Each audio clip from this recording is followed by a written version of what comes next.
I just want you to know that it's really nice when I can take credit for how fabulous someone thinks my students are. So it's really great. Not that I have anything to do with your intelligence level or the great questions you're asking, but I just love hearing about it. So I need you guys to know that New Care was really impressed with you guys during your lab. They loved the questions that they were getting from you guys and your thinking about the things that they were presenting to you. So nice work on that. And for those of you that have already been to the school screening, this is a new school sites for us, this particular school district. And I just thought it was really fun the way that they worded their email to me to try to get us to do things for fall. They wanted to know, because I said, hey, we're pretty booked for fall. I only have a limited amount I could send you. And so she's like, okay, well, I'll have to think really hard about which schools I award your students to.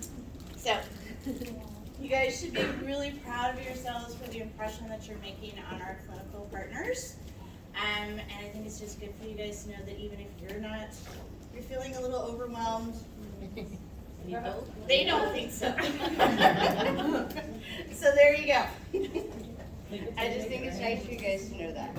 And we're really proud of you guys. So we're going to talk about GI today.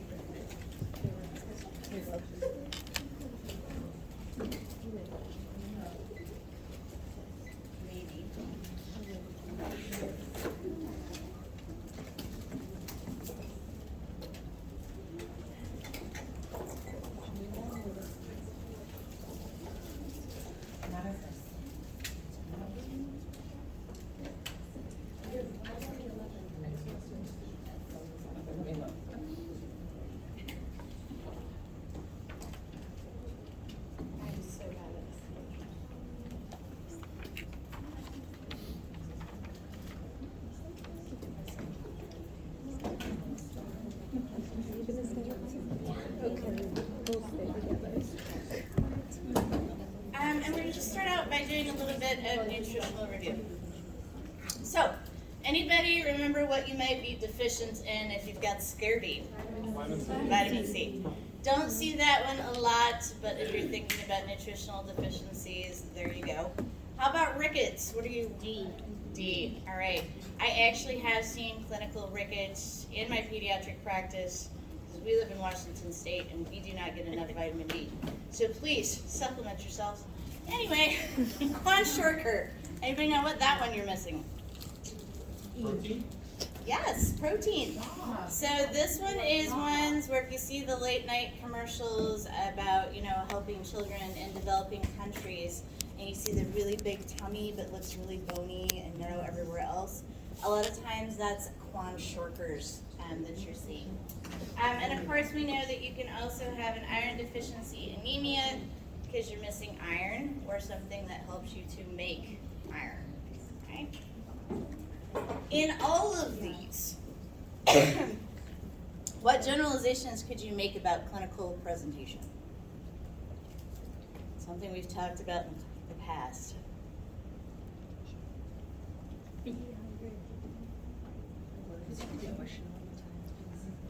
So what would be some general things you could see for all kids who had this? Uncomfortable. Maybe a little. Growth there. Okay, so yes, which we would call failure to thrive. Yes, exactly. So you're looking at short stature, not gaining weight, which could impact brain development, and you should be thinking failure to thrive. So a lot of times kids will just come in with the fatigue and they're not gaining weight, and we're going to need to find out what are we deficient in. So it could be something simple that we could just give an additive, something like scurvy or rickets, or it could be something more complex. So again, just a little bit of review that we talked about in our developmental slides. What should we be recommending at 6 months of age? Solids. What kind of solids?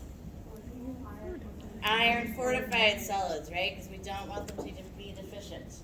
What things would you be thinking about adding in or talking to parents about for a 12-month-old?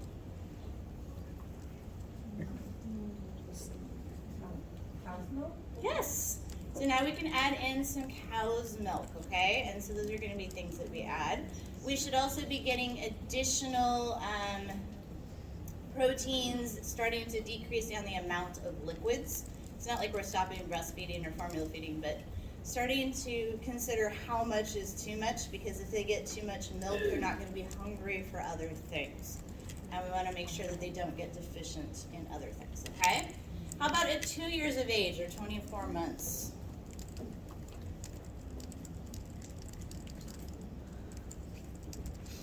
do you think? What can I have now? Steak. Yes, I could have steak. In little tiny bites, I could. Can they have honey? Yes, they can have honey. So that's one of the other things that we're thinking about too. That a lot of times we can increase things that might have some bacterial content or listeria that we'd be concerned about and don't want to give before age 2. So those are considerations. This is also what we talked about developmentally as a picky eater stage. So that's a lot of where our education goes as well, is just how to combat those normal developmental things that we know are going to happen. And that's where kind of we're going with the rest of this. What's going to be happening at 5 years of age that parents and kids might need education on? School lunches, and again, now our education needs to really shift some into making sure that we talk to the kids too, about making good nutritional choices, because they're going to make a lot of them. They're in a school setting now, right? Even if they're in just preschool, they have to make some decisions about what snacks they eat. This is also where we think about if your child has a food allergy. How do we talk to them about saying no to things that they don't know about? We're not trading with other kids. So those are things that we think about. How about at age 12, what's happening that we might need to do some nutritional education around? They are growing and puberty, everyone's favorite, right? And remember that means some really fast growth spurts and hormonal changes. It also means education for especially females on the fact that yes, you're supposed to have fat deposits in your hips and things are supposed to round out in a lot of ways, and that's okay, right? So really combating some of those societal images on dieting and what are norms, okay, for this age group. It also means adding in some things that maybe they might be a little deficient in, some more vitamin D, some more calcium, more protein as they hit those growth spurts. And even more so at 16, in your nutritional course, there's some additional things to look at where teenagers tend to be a little deficient in some minerals and vitamins that we want them to get, okay? So those are some educational pieces that as you look through our kind of lifespan for kids that we always are going to be taking this into account. So at every Well Child checkup, you're going to hear about nutritional guidance. You're going to talk about don't drink juice, drink water, all of those things. And we should be checking in on this in the hospital setting as well, because anytime we have folks with us, it's a health check point. Yes, we talk about what's wrong with them at the time, but we should also be thinking about that promotional advice, because that's how you keep them out of the hospital, is making sure they're getting what they need. Okay.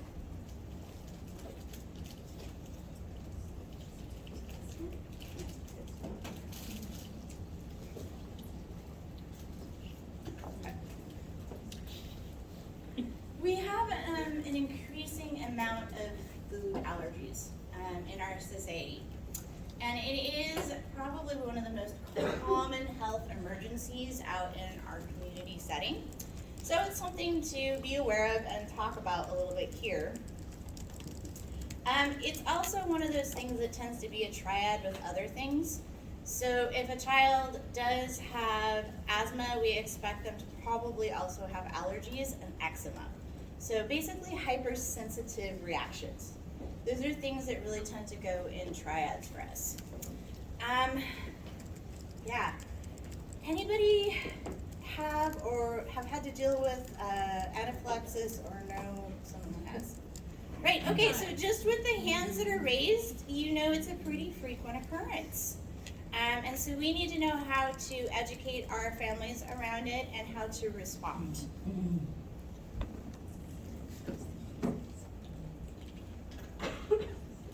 Just like everything else in healthcare, kids may not describe an allergic reaction the same way that an adult might. So here are some ways that a child might tell you that they're experiencing an allergic reaction. So it's just kind of about interpreting what they might say so that you're understanding what's going on. Lips feel tight, swollen, right? Tongue feels heavy. I think there's, bugs in my ears, for itchy ears, which I think is actually a great way to describe it. It's a really annoying sensation. And my throat feels thick. So those are things that just if you're thinking about if a child said something to you, what would it bring to your mind as a picture? And you should be starting to think about swelling and tightness and concerns about those reactions that might impact an airway. Okay? Because again, kids have much smaller airways. So anything that happens is going to happen a lot faster.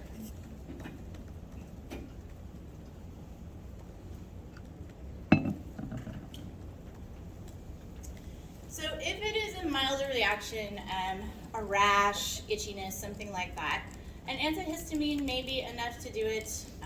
Benadryl is definitely used for kids. We all know that it can make you sleepy. So again, it's going to be weight dosed for that reason. A severe reaction, though, of course, is going to need some epinephrine. And a lot of times we'll also send you to the emergency room even after we've given you your epinephrine, okay? So does anybody know why? Yeah? Because you might need more, it might not be enough. Right. So epinephrine is a rescue drug, but it's also a very short-acting drug. And depending on why you're having an allergic reaction, which oftentimes it is something you ate, is the most common one, that means there's still some of it floating around in your system, which may still be present even after the initial dose of epinephrine has worn off. So oftentimes we may need to give a second dose, and that's something to consider too, okay? So we're gonna observe you. A lot of times we won't see them in the acute care unit. They'll just be in the emergency room for observation, and then they will send them back out. Okay? I think the only exceptions really have been if they're there pretty late, and we wanted to observe them overnight. They might send them up to the unit to just go to bed and have us monitor them while they're sleeping. So, there's a really nice little video that's linked down there if you guys want to see how to give the EpiPens, and it's one that you can share with kids who are just learning how to do it as well, okay? But basically, you can go even through a pant leg or anything else into that large muscle, and that's what they're designed to do, okay? Don't try to do it first, just go down and actually push the button and hold, and then come back up, okay? You wanna make sure it's actually gotten all the way administered. They do have desensitization therapy these days as well. Well, they will give you micro amounts like 0.0000001 to get you started and to help you desensitize. That's really important if you have an allergy like to peanuts, for instance, where even if you smell it, you're going to have a reaction. That's really not compatible with living life. Because you can't usually even walk down the street, right? So that's where you might see some of these desensitization being used so that kids can just not have as great a reaction. Mm-hmm. Is that the same kind of thought process of like the allergy shots for seasonal Yep, allergies? it's exactly what it is. It's exactly what it is. It will be done under a doctor's supervision.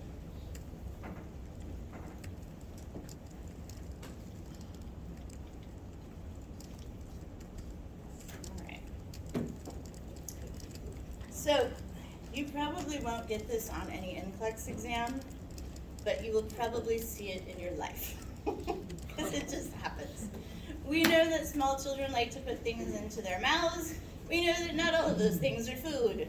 Sometimes they swallow them, and then you get something like this, where they have a foreign body. And you can clearly see, maybe you can't clearly see. Is it a coin? Something. It's a coin, yeah. It's totally a coin.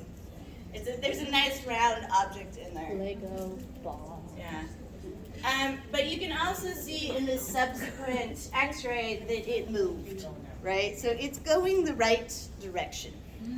And that's what we're looking for. So if you did come into the ED and you're like, my kid has swallowed a Lego, they're gonna take an x-ray, you're gonna hang out for a little while, then they're gonna take another x-ray, and as long as it's going the right way, we will send you home. And you will be told, listen for the clink, because it's gonna pass. So, yeah. Even my child decided to bite off a Christmas light. Oh. Yeah. It must have looked delicious. And there was like those little shards like all over his lips.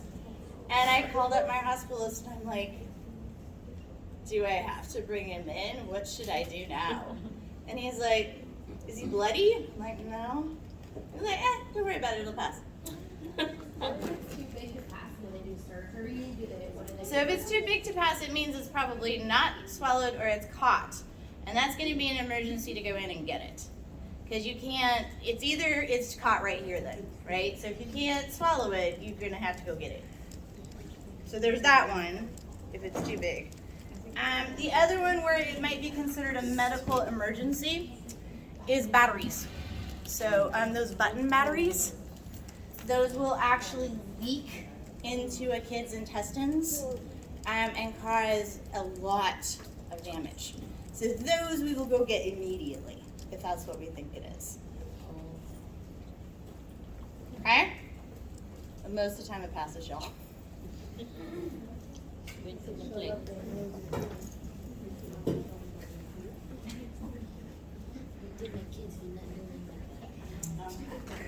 The other thing that sometimes kiddos eat that they're not supposed to or have too much of is their medications. And so our common ones that we give for pain are for Tylenol and ibuprofen.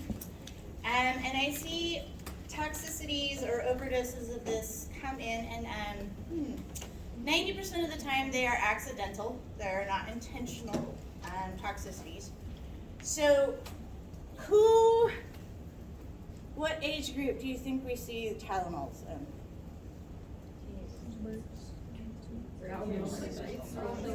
Young. 3 and under usually. So little ones. And who did it? Mom. Because it was the middle of the night and they just gave him that extra dose or whatever, right? And they've just had too much. So it is supposed to be based on weight, and there's those indicators on your label which should help you out. But a lot of times as well, your pediatrician has given you the dose of Tylenol you're to use at your last appointment. So again, those should be based on weight. What I want you guys to notice though is that if it's 24 hours, nausea, vomiting, stomach pain, and loss of appetite, does it sound like probably a viral illness? Which is probably why you gave it in the first place, is because they had a viral illness and a fever, right? So that's why sometimes it gets missed. And then if you keep giving Tylenol because their tummy hurts and they're still hot, you may get here, which is usually when they'll come into the hospital to see us. It doesn't happen very often, but typically that's the story we've heard, is that, oh my gosh, they just didn't realize that I'd given too much, okay? So those are things that we do. There is treatments for it that we can give to help bind with the Tylenol and help them to excrete it. You don't need to memorize it for me, just know that it's out there, and yes, you can give it. So the 24 hours on this, and then we'll see that 24 hours after that dose of. If they really have a toxicity. Oh, okay.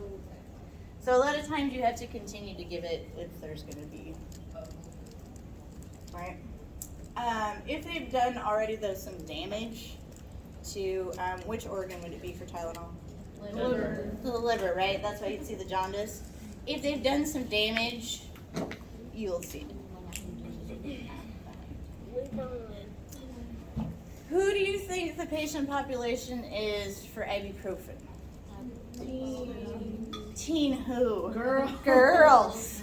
That's right. Because they take too much for their period pain. And so that's usually our accidental toxicity for that age group is this one. And again, a headache and a blurred vision, you might still think it's about your period, and maybe you take that one extra dose and then you're in real trouble, right? So this is going to be processed through the kidneys. So mostly what we're going to be doing is just flush, flush, flush, right? It's a lot of IV fluids. Again, I'm not going to ask you too many questions on it, but especially if you go to the ED, recognize it may not be some exciting recreational drug. It could just be a toxicity from our usual painkillers. So when the kids overdose on Tylenol or ibuprofen, you don't give charcoal? No, that's not going to actually do anything for this. In fact, very rarely do we give charcoal anymore. There is a binder for this one specifically for Tylenol. It's like acetylene. We'll give that. This one, it just needs to clear. Again, I'm not going to make you, I will not test you on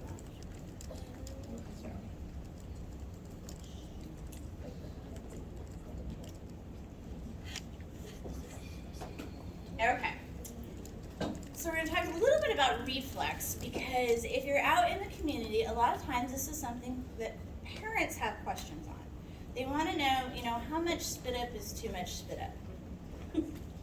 Because when it goes over your shoulder, it looks like an awful lot, but it's not actually that much. So these are things that you want to talk about. So when is it actually reflux? Things that you're going to see is about timing. So generally, if it's a little spit up that comes up with a burp, that's normal, right? And it is going to be like that. You burped the baby, and then there's a little bit over your shoulder. That's why we have the spit rags, it's a whole thing. Normal. If, on the other hand, your baby has quieted, gone back to sleep, and a half an hour or so after you put them down, they wake up and they're fussy, and then they throw up, you might be looking at reflux, okay? So some of it's about the timing. Also, it's about amount and force. So if you have a child who does projectile vomiting, and I pat them and they hit the wall with the vomit, that's not just a spit up, that's something more. So it's either reflux, or we can even look at some of the other conditions we're going to talk about in a few, okay?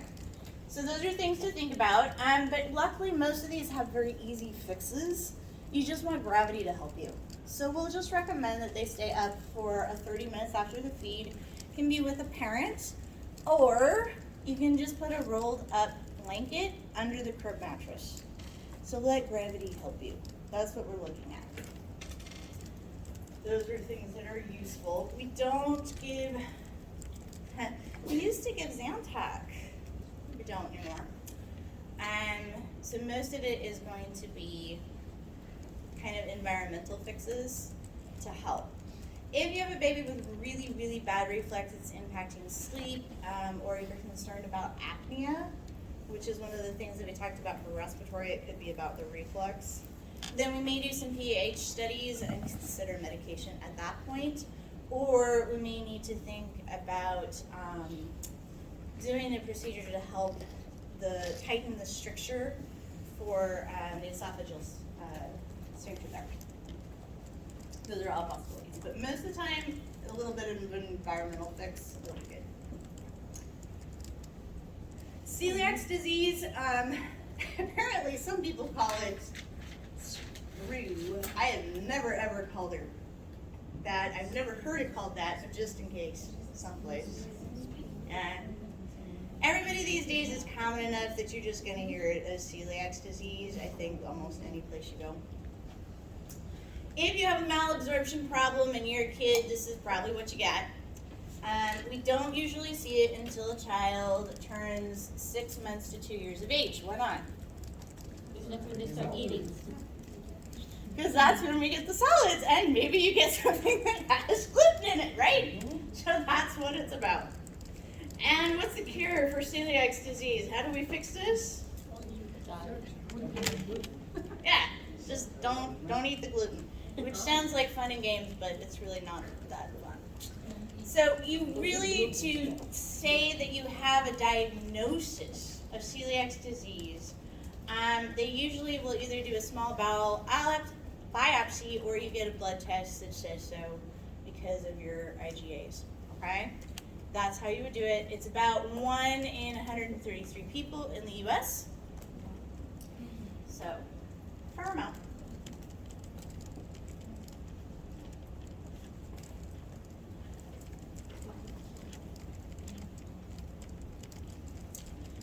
We're going to do a little case study on imperforate anus. It doesn't happen that often, but it happens often enough that we want to think about it. It is a congenital disorder, and a lot of times somebody may not know it's going to happen, right? That's one of the reasons you guys are looking for it on your newborn exam, is because it's not something that always shows up on like an ultrasound or some of those early diagnostic exams. So it may be a surprise to parents when it happens. And that's the case in this case study. We've got a baby boy who has failed to pass his meconium after birth. And you guys have looked at it and probably seen there's not the hole where it's supposed to be as you did the exam, right? And so we've diagnosed him with an imperforate anus. So after we do some diagnostic testing, so we're going to take some pictures, take a look at things, we're going to see that it's actually a defect that's pretty high up. And I'm sure, what does that mean, right? And there's no markers. So if you get lucky with your imperforate anus, you know you have only about this much where it doesn't connect, and maybe we just need to make a surgical incision and let things heal, right? A high defect means there's about this much space between where the bowel ends and the anus is, okay? That's a high defect. So it means that we're going to need to do some workarounds. So if they do go make an incision, would they have an anal sphincter to be able to control, or how would that look? You know, those are some great questions. I think it depends a little bit on what's there and the defect. So some still have some musculature in there that they wouldn't really have to do much except for making an incision. But most, there's not as, they're going to have to add some things. And where they get those things and that muscle varies depending on the surgeon and all that, right? And then there's a whole process where parents are taught how to dilate the anus to teach the muscle how it's supposed to work. And that's a whole thing. So much fun. So much fun. But we're not going to go quite there because all that would be things that happen afterwards and that the surgeon's going to explain and all that good stuff. And is a significant period of time after what we're going to talk about. Okay. So the important thing to remember is if it's really high and I'm doing surgery, right? I need to do a traffic rework because I can't have stool going through my surgical site. That's a bad idea. Everybody knows that. So no surgery plus fecal matter. No, bad. So we're going to get an ostomy, right? And it's going to be something that we'll reconnect later after things have healed, but we're going to need it for a little while. And that's what we're going to talk about for this case, is that we need to have a colostomy during surgery. And of course, parents are really distraught about this. This is not the way they imagined their birth experience going, right? These are things that they think about. So, what might be some responses you would have? Tell me about your concerns. Okay, so you could get some more information. What do you think you'd hear as their concerns? Will the baby ever feed? Well, we gotta be normal. Will ever be normal, which is also what Katie's thinking about. And thank you for those of you who've got your names up for me. What else do you think a parent might be thinking of?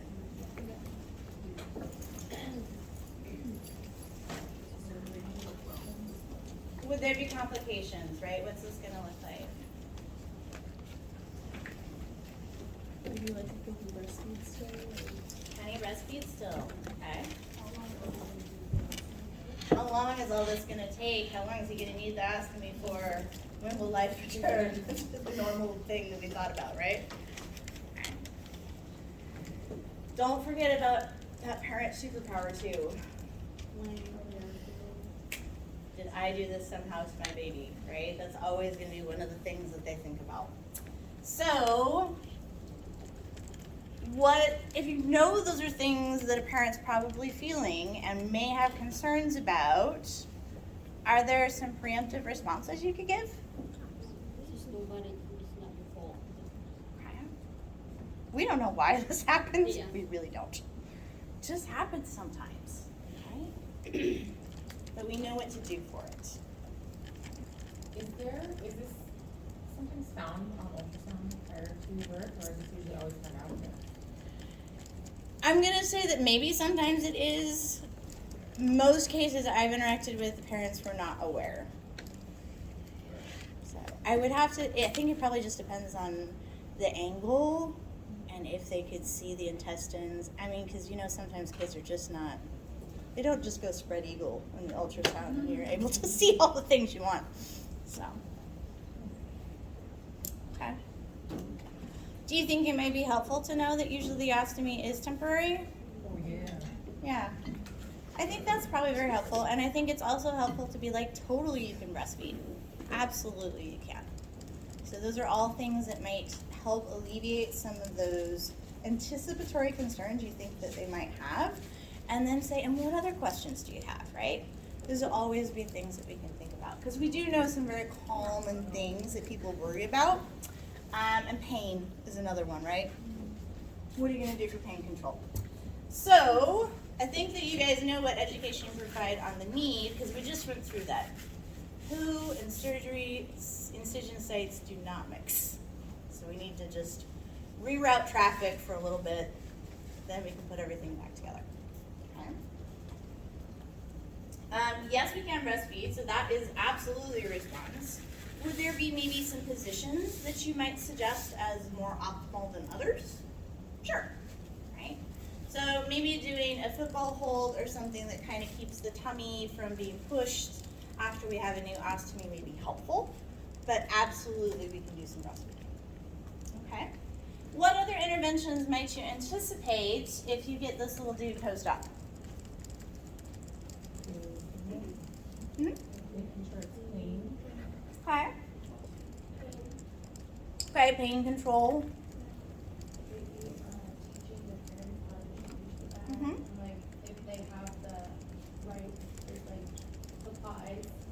Right, so we're gonna need to teach them how to change it because they're gonna go home with this, right? So they're gonna need to know everything about it that we do. Maybe comfort measures? Comfort measures, breastfeeding positions, all of those things. So do you also anticipate strict diagnose? Right, all those things, weights every day, those are gonna be things we anticipate. And of course, all the usual monitoring for infection and complications that we would normally do. Things to know about ostomies in kids. It's just about surface area. They don't have as much as an adult does. So if you think about the placement there, and his is a little higher than some, what's gonna happen if he bends? It just squishes on it, right? And moves it. Whereas if you have an adult and they bend, usually it doesn't impact it that much. There's just more body surface area. So you can end up changing the bag on these twice a shift sometimes. Because they just, the little rolls on the baby move and then it pops the top basically, the sticky, and you have to do it again. So we worry more about skin integrity as well for these little ones because they have fragile skin, and we are constantly taking the stuff off and putting it back on. So this is a time where you're really, really gonna want that specialty consult from your ostomy nurse, not just the initial to get the measurements and all that stuff, but really to help you with what's gonna be the optimal way to make it stay on. Because, you know, generally we would recommend that they not change it, every couple days is a recommendation, not 3 times a shift, right? So we really, because it's a necessity, have to. But as much as we can, we want to really optimize that. So again, remember you're not nursing alone. And if you see stuff like that happening, call in the experts to give you a hand. What other gels can we use? What other reinforcements can we provide? Those are all going to be things we want to know, and that will be helpful for the parents too. Because if we're having a hard time with it, what's going to happen when they go home? Right? So you really want to set them up to be in a good place when they discharge.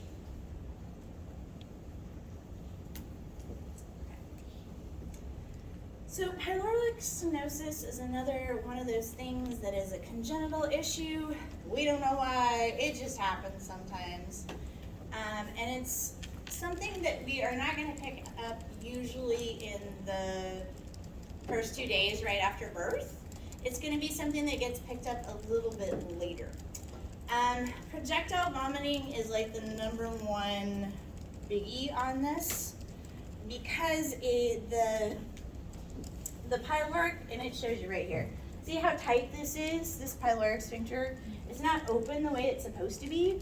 So it's almost like a trampoline effect is the way I think about it. It hits the sphincter and bounces back. Blech.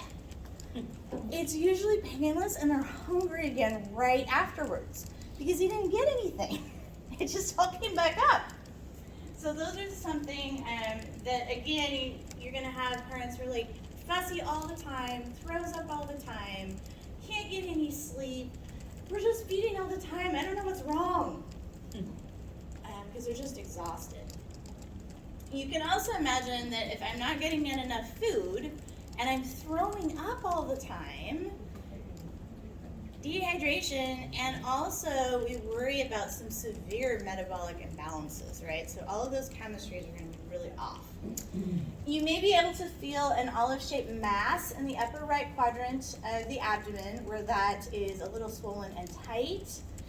But even if you didn't, based on this, we would probably do some diagnostic testing, and the x-ray is going to demonstrate that we have this.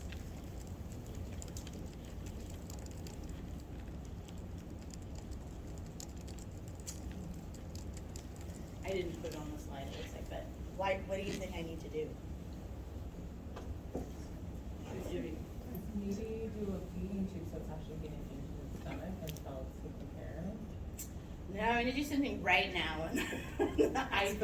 Oh. Just surgery. Yeah, just pop them in. And it really is a fast one where we're just gonna, it's called a pylorectomy, and they're just gonna cut the muscle so that it doesn't do that. Oh, so this isn't something they grow out of? No, they will need usually, if it's this bad, they're gonna need some help. Okay. Okay? Is it like something they're born with? Or Yep. It's just congenital. But it is an easy fix. It's usually a same day kind of surgery if we can get them in. And then we will see them for post-op, and they might even get out the same day. It's like usually 48 hours. In, this is what you have. Let's schedule you for surgery. Your surgery is done. We'll get you through your post-op process. Fantastic. Let's send you home. That's it. If you were monitoring a patient who had just had abdominal surgery, what would be a very concerning finding for you?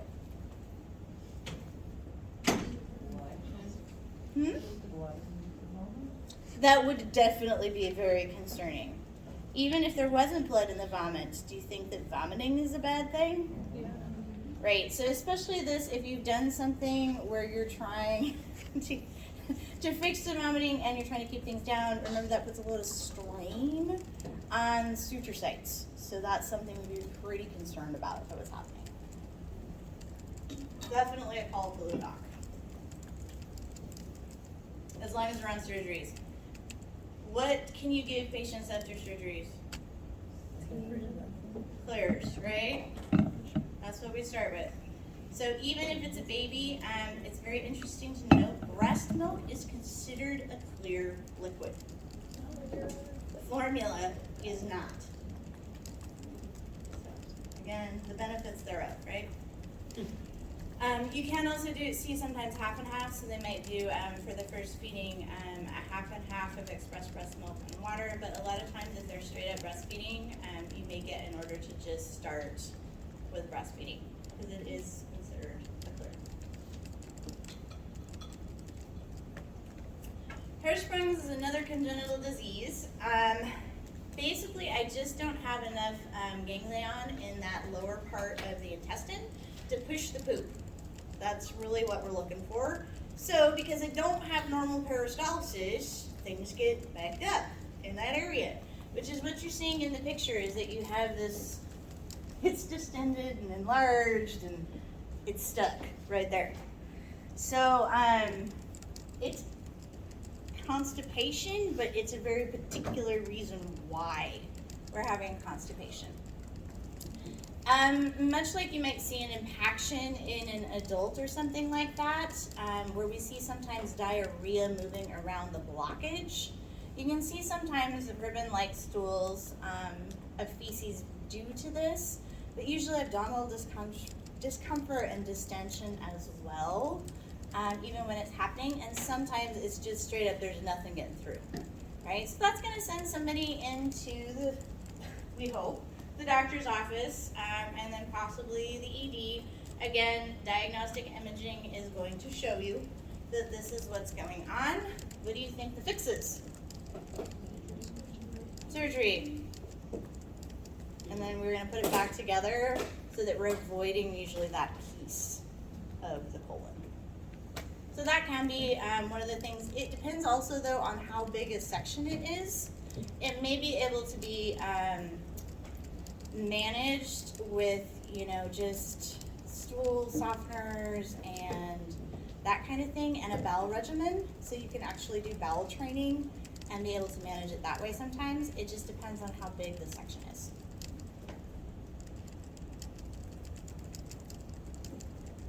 Okay. If you see it early, it may be because they weren't passing, but they seem to have an intact anus, right? So the problem is someplace else. That's one of the reasons you see it.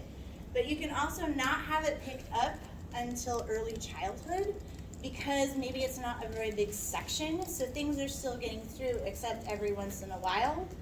And this is where they might come into their pediatrician and be like, he has a lot of trouble pooping, and so we just use laxatives sometimes. Young kids should not need laxatives. So that should really cause some more assessment history questions and probably some diagnostic testing. Okay, but sometimes, just so you know, it does not get picked up till later.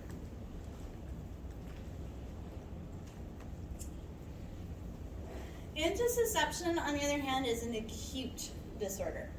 So again, we have no idea why our bodies sometimes decide to do this, but a piece of the intestine decides to telescope inside of itself, thereby creating a blockage.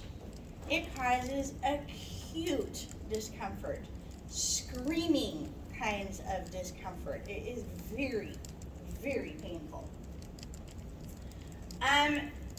Current jelly stools are supposed to be one of the hallmarkers of this. I've seen a lot of intussusception in my career. I've never once seen a current jelly stool. I feel like I've been somehow misled. But all your textbooks say that this is what you should see. Because again, there's going to be that irritation, that inflammation is going to cause the white blood cells to build up that mucus. And then if there is stool being excreted, that's what it would be, is blood mucus, right? But most of the time what I see is screaming in pain and no stool. That's what I've seen most commonly. Remember too, it's causing an obstruction. So the nice little mnemonic is vomit of green, obstruction is seen. Okay, it's one of those nice little ones for you. So if they're puking up green stuff, you should be thinking about obstructions. They can sometimes in this as well. You should be able to feel a sausage-shaped mass in the abdomen where it's happening. I think it's really a lot easier on kids that tend to be pretty slim to find that than on kids that maybe are a little bit more rounded, which kids, they do this, you guys, as they grow. They go, that's what they do. So you never worry about it. That's why we don't do BMIs on kids, is because they just change too fast, right? But it is a little bit easier to palpate it if they're a little bit slimmer of build. But again, it's going to show up on diagnostic imaging. It's going to show up best if we do it with some dye. So we might decide to do a barium enema to be able to really see it well. Guess what the correction is for intussusception? An enema. So sometimes the barium enema will actually push it back into place. They will also do an air enema to see if they can do the same thing. And so the diagnostic can sometimes also be the cure, which is nice. We will keep them usually overnight just in case, because I don't know, it's like a 0.5%, I don't know. There's a very small percentage where it reoccurs, and we might do it again, and an even smaller percentage of those that might need surgical intervention, but it keeps tiny percentage. I think in all of the ones I've seen, I've only seen it reoccur once, and nobody ever needed surgery. So it doesn't happen very often.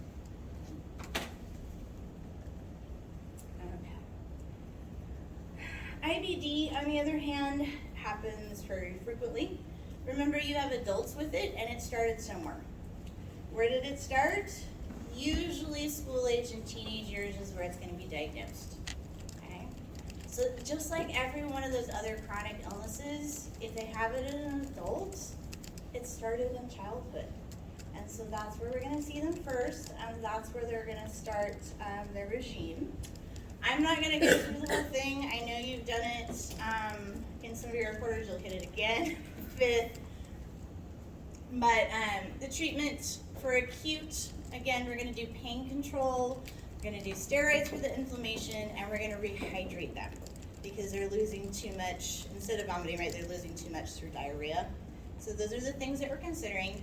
For maintenance, a lot of times because these lead towards malabsorption, they're not getting in enough proteins and nutrients. So some kids need a nighttime feeding. Because this is happening oftentimes in the teenage years, 14 to 16, where they're not getting enough for their growth spurt that's happening, especially for our teenage guys, is really tends to happen for them. We can teach them how to place an NG so that they can put it in themselves and then do a continuous drip feed at night if they can't get in enough during the day.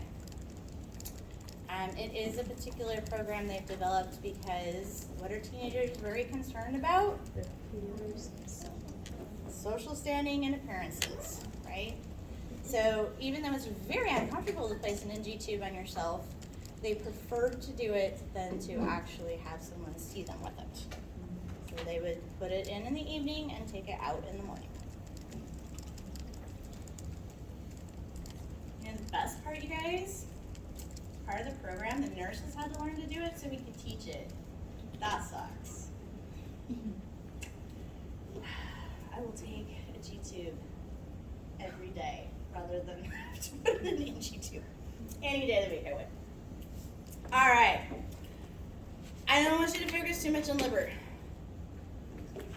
There's only one slide. Yeah, there's some general things we see. If you have liver damage, what will happen to you? Jaundice, right? And you're going to see elevated liver function tests. You're going to be tired. That's what you're going to look at. Where you're going to see it most commonly in our general pediatric population that you're likely to see if you're in the ED, if you're in the NICU, or acute pediatrics is, anybody got a guess? What kind of liver problem? Hyperbilirubinemia, right? Newborn jaundice. That's what you're gonna see. They're breaking it down. It's normal. They're gonna be fine. We're just gonna give them some support. They have some really fun lights for that. We're gonna support feeding. It's gonna be fine. Okay? That is the most common liver issue you guys are gonna see in pediatrics. Are there others? Yes. Places you will see those is if you work at children's. That's where you're gonna see them. So for us today, those are the only ones I really want you to think about is hyperbilirubinemia. And Susie really likes to talk about that one, so she's gonna cover it in your defense. We'll see it everywhere though. All right, I think that's a perfect spot for us to go ahead and take a break. So why don't I see you guys in 10 minutes.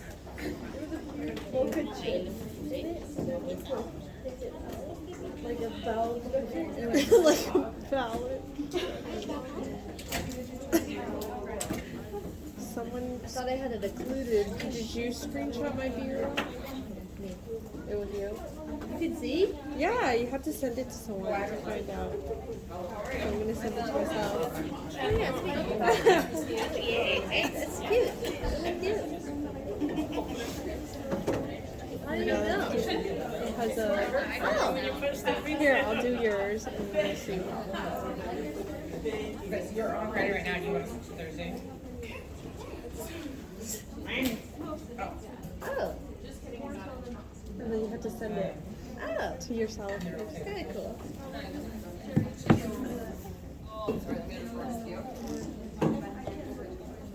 No, that's funny. I didn't know. Your ears hurt?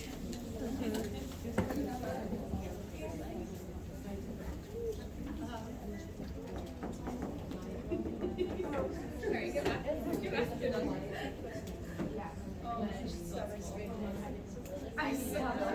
I was like, oh, she's got one. Nice little skillet situation.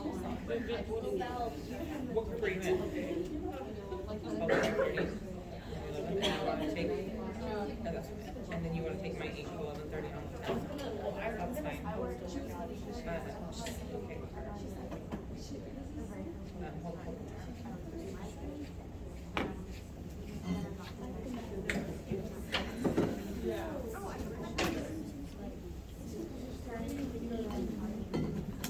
Are you going to?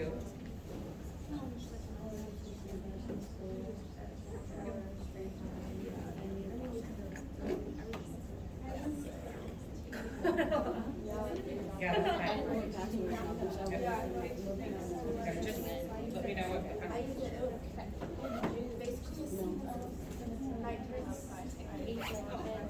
Go ahead. Go ahead. No worries. Oh,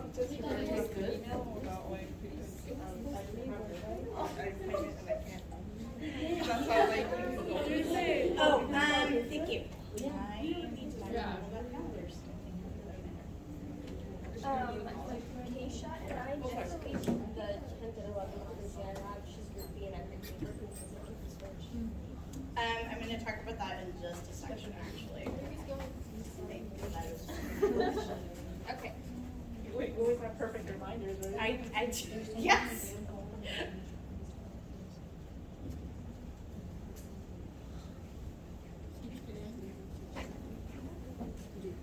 I just don't want to.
There's lakes. Oh, lakes, true. But so dirty, isn't it? Do you like paddle boating? I used to go by Green Lake.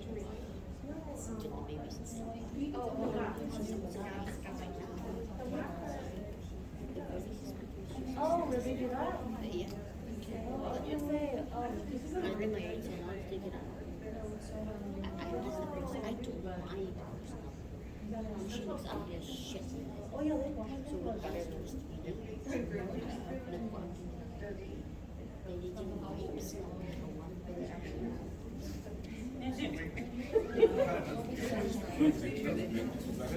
Oh yeah, I think so.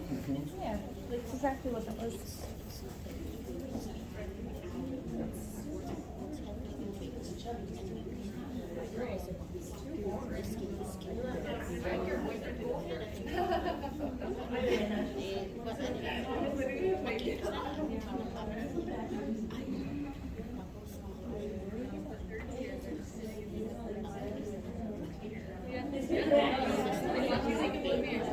Every time I've lived past, I'm like, oh, there's someone there. But it's like dark.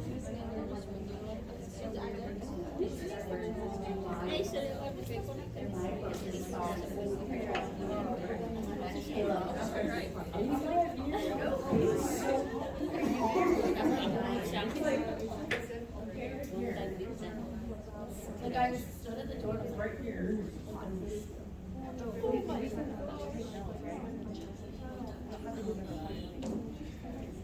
Me too.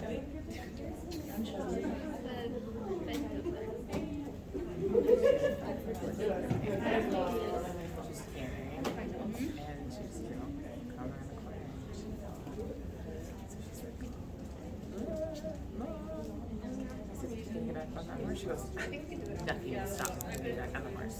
I was like, good, okay, sounds good. And then she goes, but I think I might need some ibuprofen. Said fair enough, sister. So I have her on a regimen. I was like, I need some ibuprofen right now. I'm like, dude, this morning she's like, did you think it wasn't gonna hurt? Did you go to bed last night with an ice pack on you, ibuprofen in your belly, and think that you weren't gonna wake up a little sore?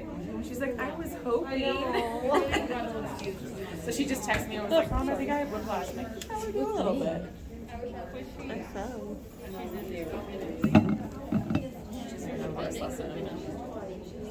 She's like, it's bound to happen. She's like, are you mad? I'm like, no. My wordle ain't Like, looking. you were wearing a helmet. You were doing your lesson. You got back up. Probably You live. finished your lesson. Should have. Oops, we just recorded this thing. Whatever. Oh, sorry. No, dude, it's not your I was like, responsibility. She said, yes. And I was like, how come? She goes, I don't know. I guess I knew it was going to happen at some point, but I just am mad that it happened. I said, you have the right to be. Exactly. I said, you have the right to feel like that. She goes, and I said, oh, are you scared to get back on? And she's like, no. And I was like, I said, just get back on right away. She goes, well, I tried. But my instructor was like, I don't know, maybe we should have your mom check you out. Get you back on the horse. You can do the regular wordle first. Fair enough. I'm good. How are you doing? I love that. That is like. No. But you have the earth? I'll pay the fund. Do you need a cranberry for me? I'm not there yet.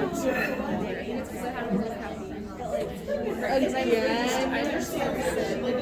My friend's working at Dutch Bros today from 2 to 6. She's like, if you want to come through for a free drink. No, I want my third coffee drink. No, be generous.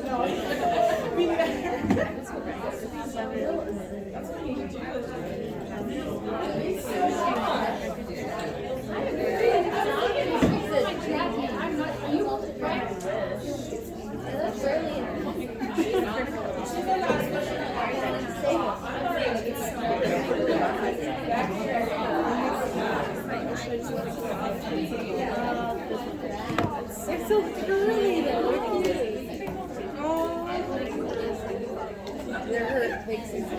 How are you this fine afternoon? Chair. Blair. Insane. That's pretty. Oh my god, there's a lot of sushi. Kyra.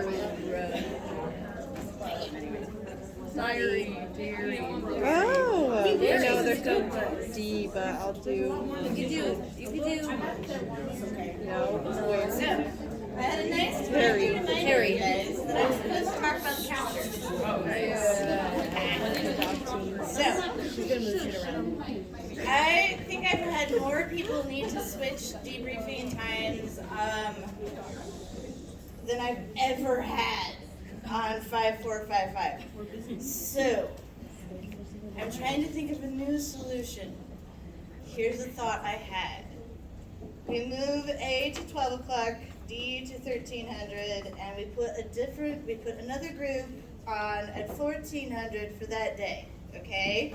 Leaving only one group to debrief on 5-5 because they have school screenings on Wednesday. Does this make sense? Okay. Wait, can you say that? I don't quite understand. If you have a school screening, if you're at Lake Stevens Middle School on 5-4, you can't debrief on that day, right? No, that makes sense. So you have to debrief on the other day. Right. There are currently 9 of you going to that school, so that's fine. You guys could all stay on that one. And then there could be one additional person if you like that day better. I could even take 2 additional people if you want to, if you really love that date. Okay, it's fine. For those of you that needed to switch over, are there some of you that could do that time at 1400? Okay. So I'm going to do something that's a little frightening. Yes, I'm going to open it and let you sign up for which time to come to. Okay? Please, though, keep in mind, not 20 of you on the one time. All right? Try to slide it around. I know, and it's very. I'm giving you guys my trust. I'm actually just going to open it because we're going to have people moving it. So I will let you, if you are already on that time slot, I'm going to put your name in there for that time slot.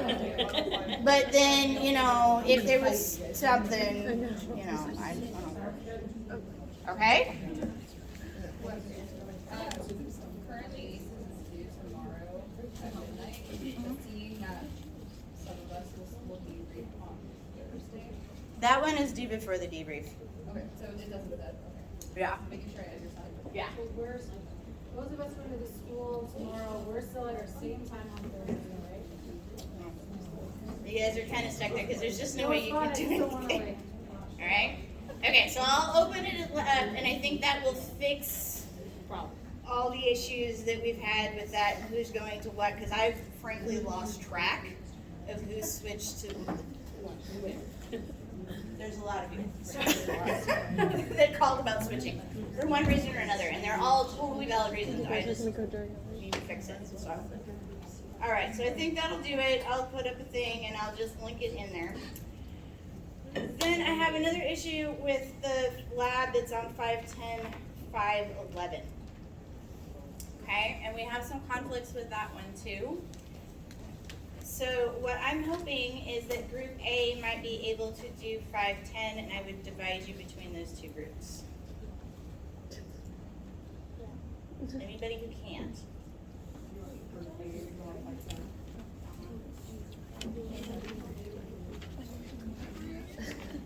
Maybe if not. I don't care. You want to? Okay. Yeah. Okay. Then I'm going to do the same thing for that one, and I will just open I will assign you for that one to the different groups. Okay? Okay. I'm going to put it in an announcement, so it'll be there in Canvas with the links, but I will also put it in the calendar too. Okay? Does that fix everybody for the next 2 weeks as far as that goes? Yeah? I'm going to take half of you to here and half of you to here. So 4 of you will be in the morning and 4 of you will be in the evening. Okay. I'm trying to fix everything. So. Make it easier for us. Or does it move up? I'll just leave it the same. Group D move to group A's time slot? No. Okay, no, okay. No. Sorry. No, it's okay. The reason is too because I also, well, there's many reasons, but no for that one. The only other option would be, yeah, I mean, what's one more? If you guys prefer, and everybody wants to do it on 5-10, I can do 20 and 20. Oh, perfect. You You want to do that? Yeah. Okay. Is there anyone who cannot do that because they've already fixed something? Okay. It's long and hard.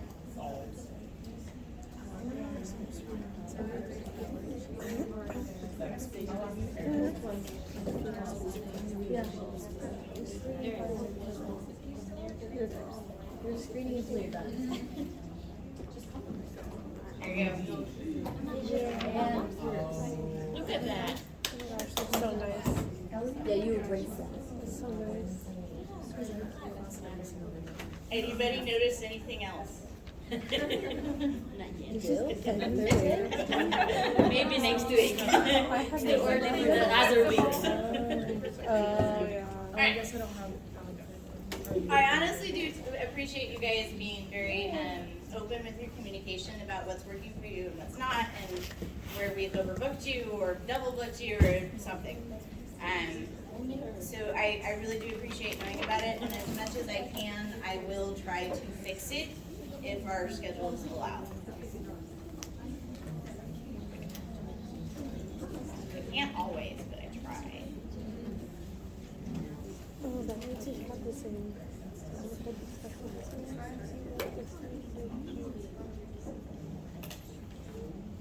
Oh, yeah. Yeah. I go my night shift and then I go to clinical discussion. Oh, so you want to bring me this week? Okay, fluids and electrolytes. No, I go. So if you've ever been curious, why exactly is it that we're so focused on dehydration when it comes to kids? Because again, I want you to remember A, B, C, D for kiddos, okay?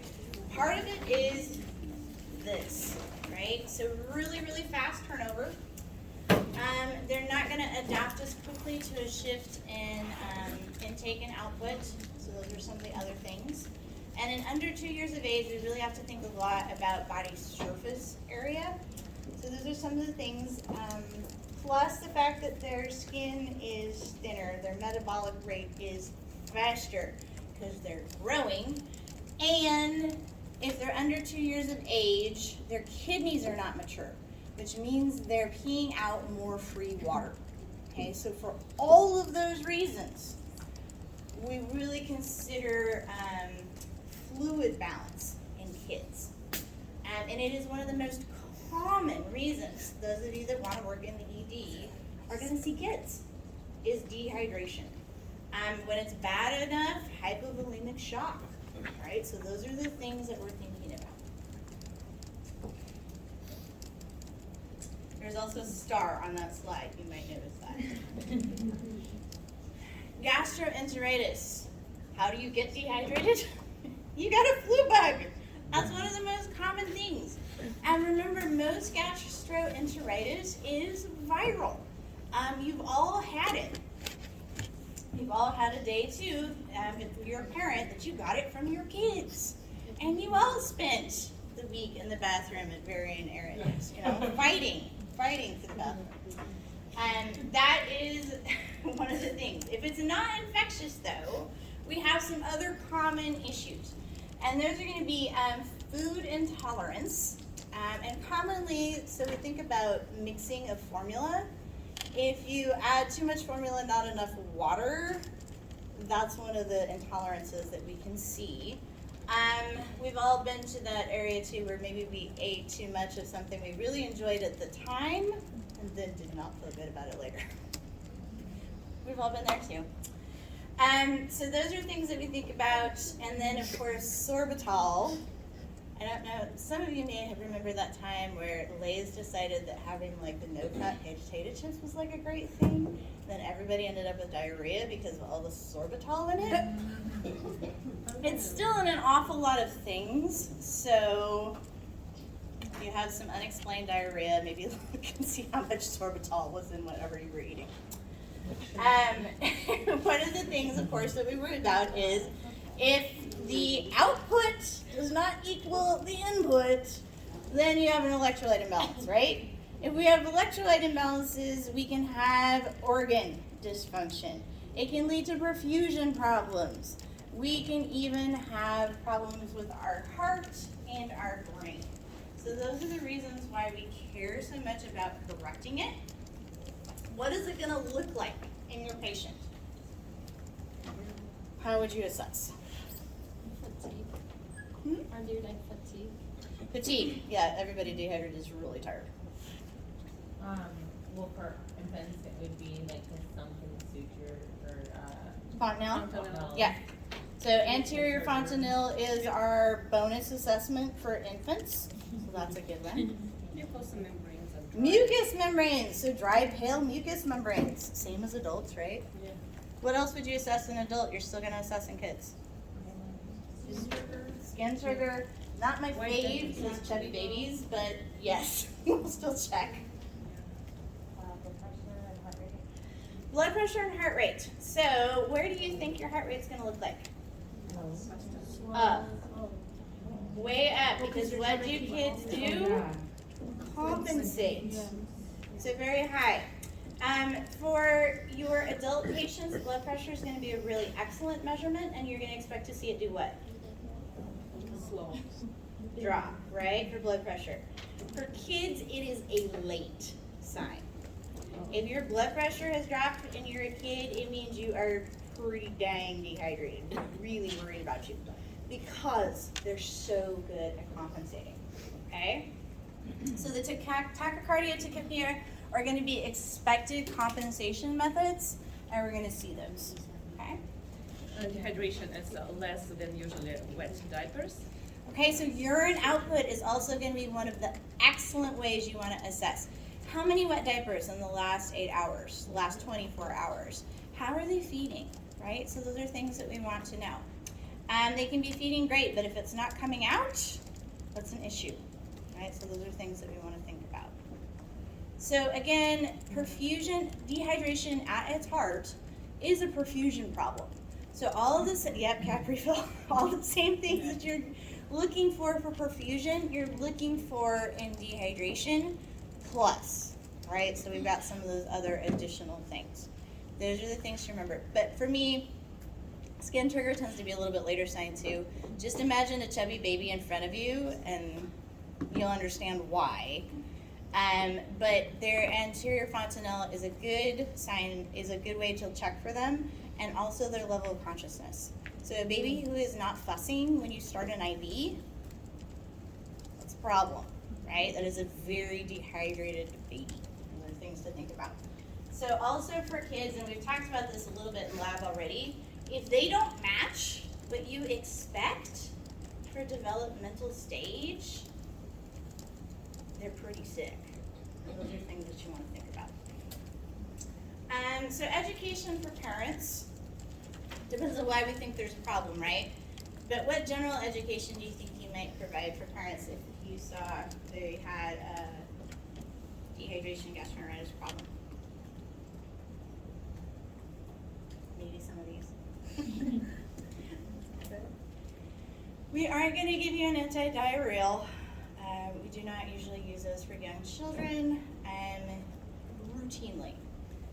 Always exceptions to everything, but your pediatrician or your doctor would have said this is what we're going to use, but we very often do not, right? So mostly it's going to be supportive care, especially because most gastroenteritis is viral, right? So we're just going to tank you up, make sure you can drink PO, and send you back out. To that end, a single sublingual dose of some Zofran as an anti-nausea medication can help a lot in getting somebody to tolerate a PO trial.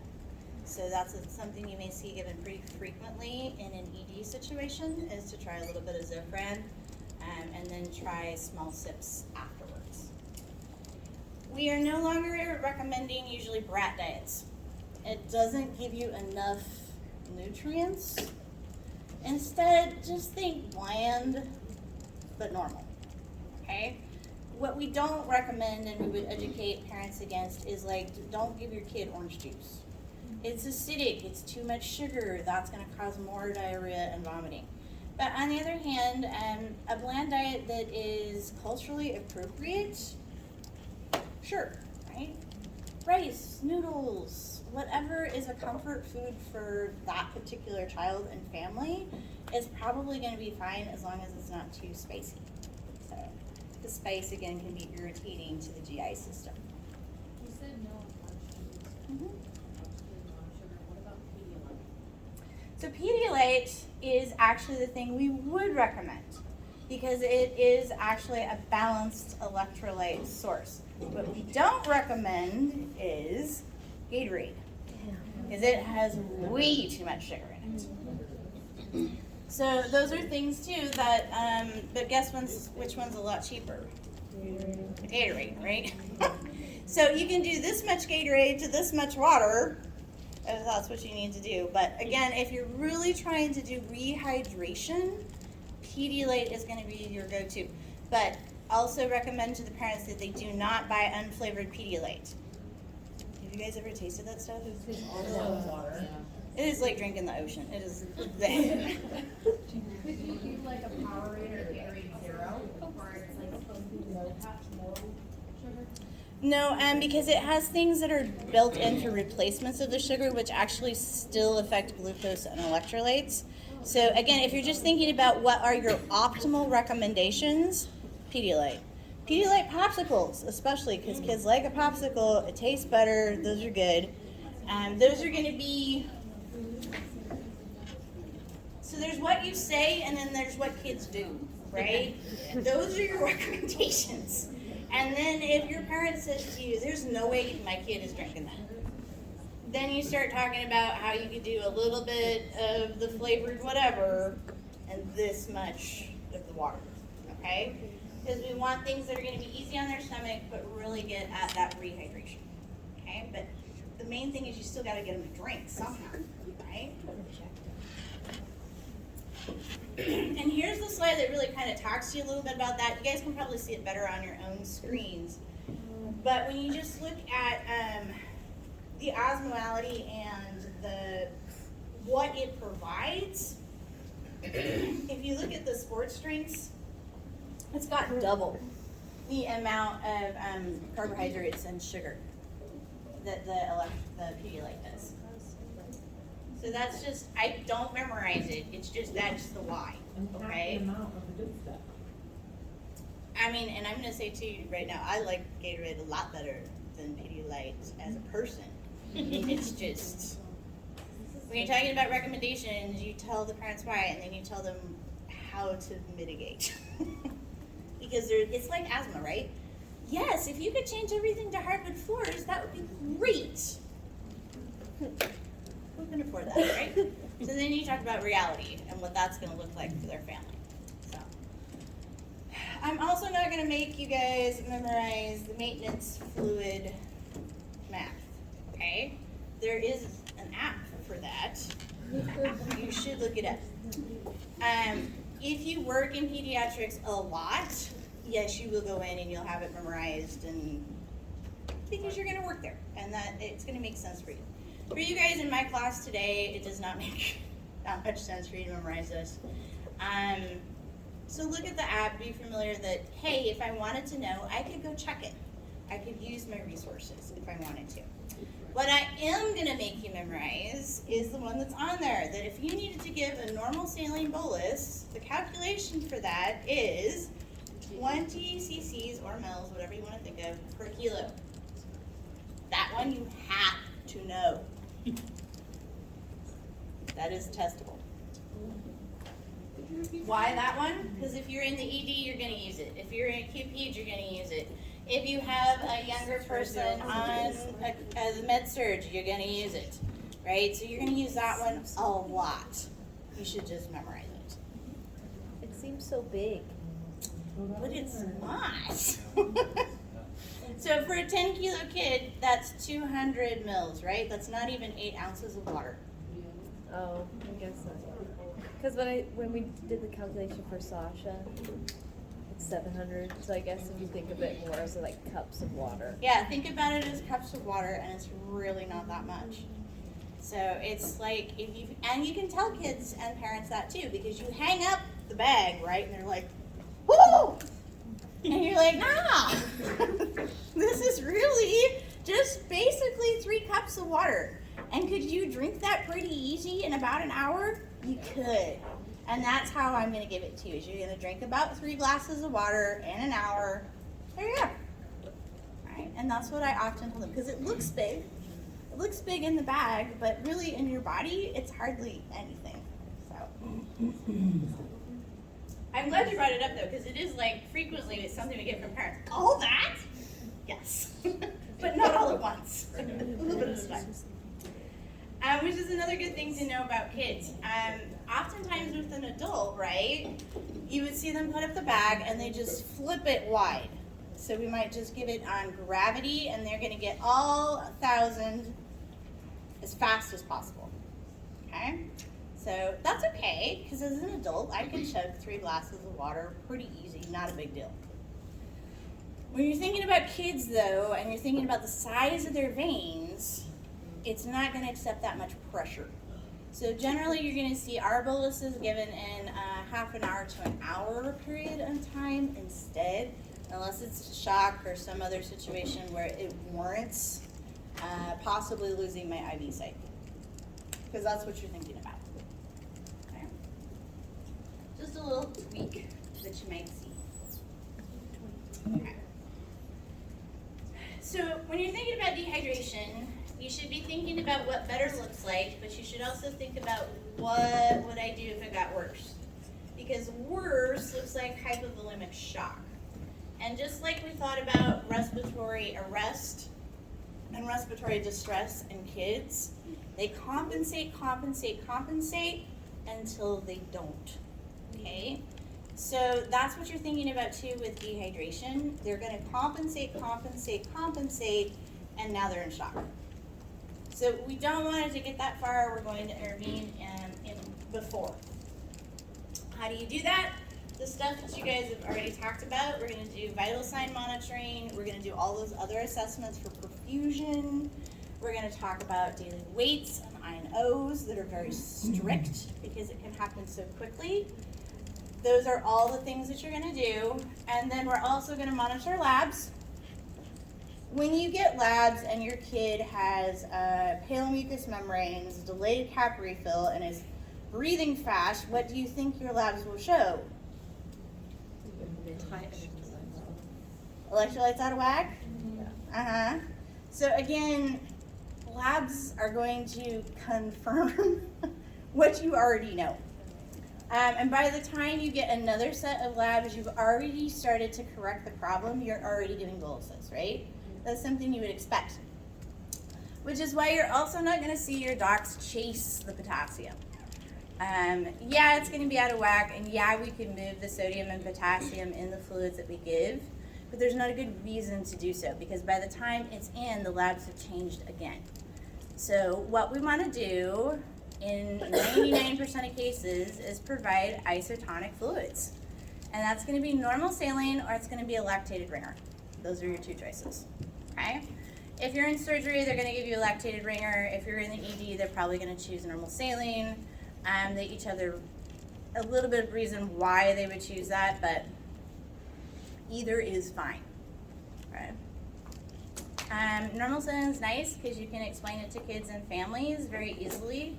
It's the same as your tears, and we're just helping your body out with the same stuff that's inside of it, right? So those are easy things to explain to families. So just like when we put fluids in really fast for adults, we also need to monitor for kids to make sure that it's getting back out, right? And kids, are more likely to third space fluids than adults are. So we do watch for some edema, but most importantly, you just need to watch for output. Okay, so if you've given a bolus and you don't have urine output, what do?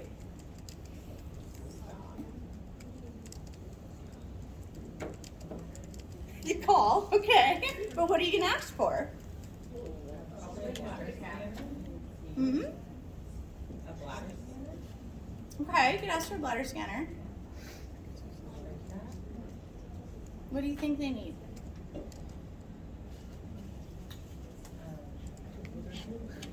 It's not a trick question. I mean, if they don't have anything coming out, what do you need to do? Water fields. Put more in. Oh, right. A continuous infusion. No, like, because they're just not, they don't have enough. It's just not enough yet, right? So a lot of times in pediatrics, it really is bolus till pee. And they may need 2 to sometimes 3 boluses before they are hydrated enough for their body to let go. Okay, so that's one of the things we think about. If you have a young child, an infant, who you've given 1 bolus to, they haven't urinated, but they're poofy, and they get puffy. What would you do then? Do you want to give another one? No. No? Okay. Maybe. Maybe. Right? So you're going to talk about it with the doc. We're going to talk about whether we think they're almost there, whether we want to give a little bit more, do we want to just turn the maintenance up to 1.5? Is going to be a conversation. Because sometimes, even though they're not ready to let go of it yet, they might still need more. It's going to depend on all those other assessment signs that you guys were looking at. Did they pink up? How's their cap refill? Turgor better? If the answers are no, then they still need more fluids, even though they're puffy. So you can see it both ways. You can say, hey, no, we're going to stop, we're going to wait, we're going to just do maintenance. I've given more boluses. Both things have happened. So again, it's not just about one thing, it's about what does the whole clinical picture look like. Okay? So question, so you mentioned that they are more easy to get edema, right?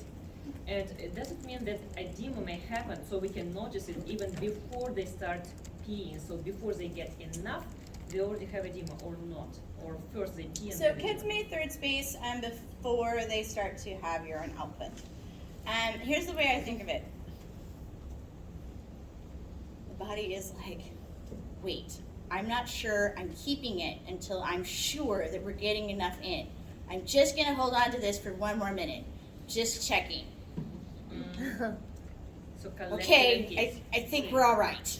And then it's really about osmosis and things move across the spaces. But when you're thinking about how do you explain it to parents, it's just their body is a little nervous. They don't have the same response times that an adult will who's had this before. They may just want to hold on to it for a little bit. So it's just sometimes that will happen for you. I know you kind of said it, but eventually it'll become a fluid overload situation, so how would you fix that? It's not usually going to become a fluid overload situation. The only time that usually happens if you have a child with a congenital heart defect where you have something else going on. Okay. Otherwise, we're just going to monitor. And again, yeah, if I see that they're puffy but they're perking up and they're starting to play a little bit, we don't need to give another bolus. We're just going to wait and they'll get ready and pee in a few. You know, it's all right. There's, again, you just look at what does that clinical picture look like. And if they're starting to improve, but we still don't quite have urine output, we're going to let it go. We're going to wait some more, right? We still might call the doc and talk about it, though. Here's what I see. I think we're almost there. I don't want to do anything else yet. Okay. Right? Because again, you guys are in your second year of nursing school, and nothing is ever black and white. It's always about the gray and the what if and the maybe. This could happen. So, one more piece of it for you that I really want to stress. If you don't have urine output, you cannot add potassium to your fluids. Because again, it means that my kidneys are not processing yet, okay? So I can't add potassium. No pee, it's not okay, you should remember that for your geriatric patients too, because it is equally valid. If you have renal dysfunction, you need to have urine output before you can be adding potassium to fluids, okay? And that's my little mnemonic. No pee, it's not okay. Okay, so we're gonna talk a little bit about appendicitis. If you have abdominal pain, a fever, nausea, vomiting, diarrhea, and some distension, could that be gastroenteritis? Yeah. Could it be appendicitis? Yeah. In other words, they look really, really similar, especially on initial assessment. So, what other assessment cues would you need to kind of point you in one direction or the other? What would you be looking for? White blood cells? Right lower quadrant maybe? So we'll go with each of them in turn. So white blood cells, would you see increased white blood cell count in both gastroenteritis and appendicitis? Yes. Yes. One should be higher than the other, but it should be increased in both, so it may look pretty close. Right upper quadrant pain, is that okay. Could you see that in both? Yeah. Possibly, but it should again be more pronounced, hopefully. Here's the thing though. Kids, especially young ones, are not so hot at localizing pain. So if you ask them about abdominal pain, oftentimes you're going to hear, my tummy hurts. Well, where does your tummy hurt? My tummy hurts. Okay. So, just FYI. Yes? Okay, so rebound tenderness. Are you checking for that? No, you are not. Okay, are you capable? Yes. Will you? No. Okay. Why not? Because you don't want to do it twice, you don't want to have to do it and then the doctor will come in to do it as well. That is absolutely one of the reasons. There's others too, and I heard it over here, that with each palpation, you have the chance of causing a perforation. Okay, so those are things that we think about. But it's also patient comfort. I mean, the doc is going to do it, most likely the surgeon, and a lot of times we defer that assessment to the surgeon. So it only has to be done once, right? And then if something happens, straight in. So those things are happening. But it is about patient comfort too. I don't want them to have to be hurt if I can help it. But I can get around it because there's some other things I could note as I watch my patient. It might tell me if they have pain in the side that I'm thinking of in rebound tenderness. While they're walking, like if they have appendicitis, they're gonna be not able to tolerate it, but they shouldn't be walking. Okay, so a patient that's like this looks more like an appy than a gastroenteritis. Not that kids really enjoy that either, but it's gonna look more. And yet, a lot of times too with young kids, you might, what do you have to do to get up into the bed? You gotta put your knee up. What's one of your alternative assessments for rebound tenderness? Knee up, right? So you can ask a parent, were they able to get up into bed by themselves? And if not, it may point more towards an appendicitis, okay? A lot of times we may want to weigh children, if we can, on a stand-up scale. So you also can look and see, are they able to get out of the bed on their own? Are they able to stand a little bit upright during that weighing? There's a lot of observation you can do that may point you more one way than the other. How much guarding is there? What does their mobility look like? Those are things that we would assess for, okay?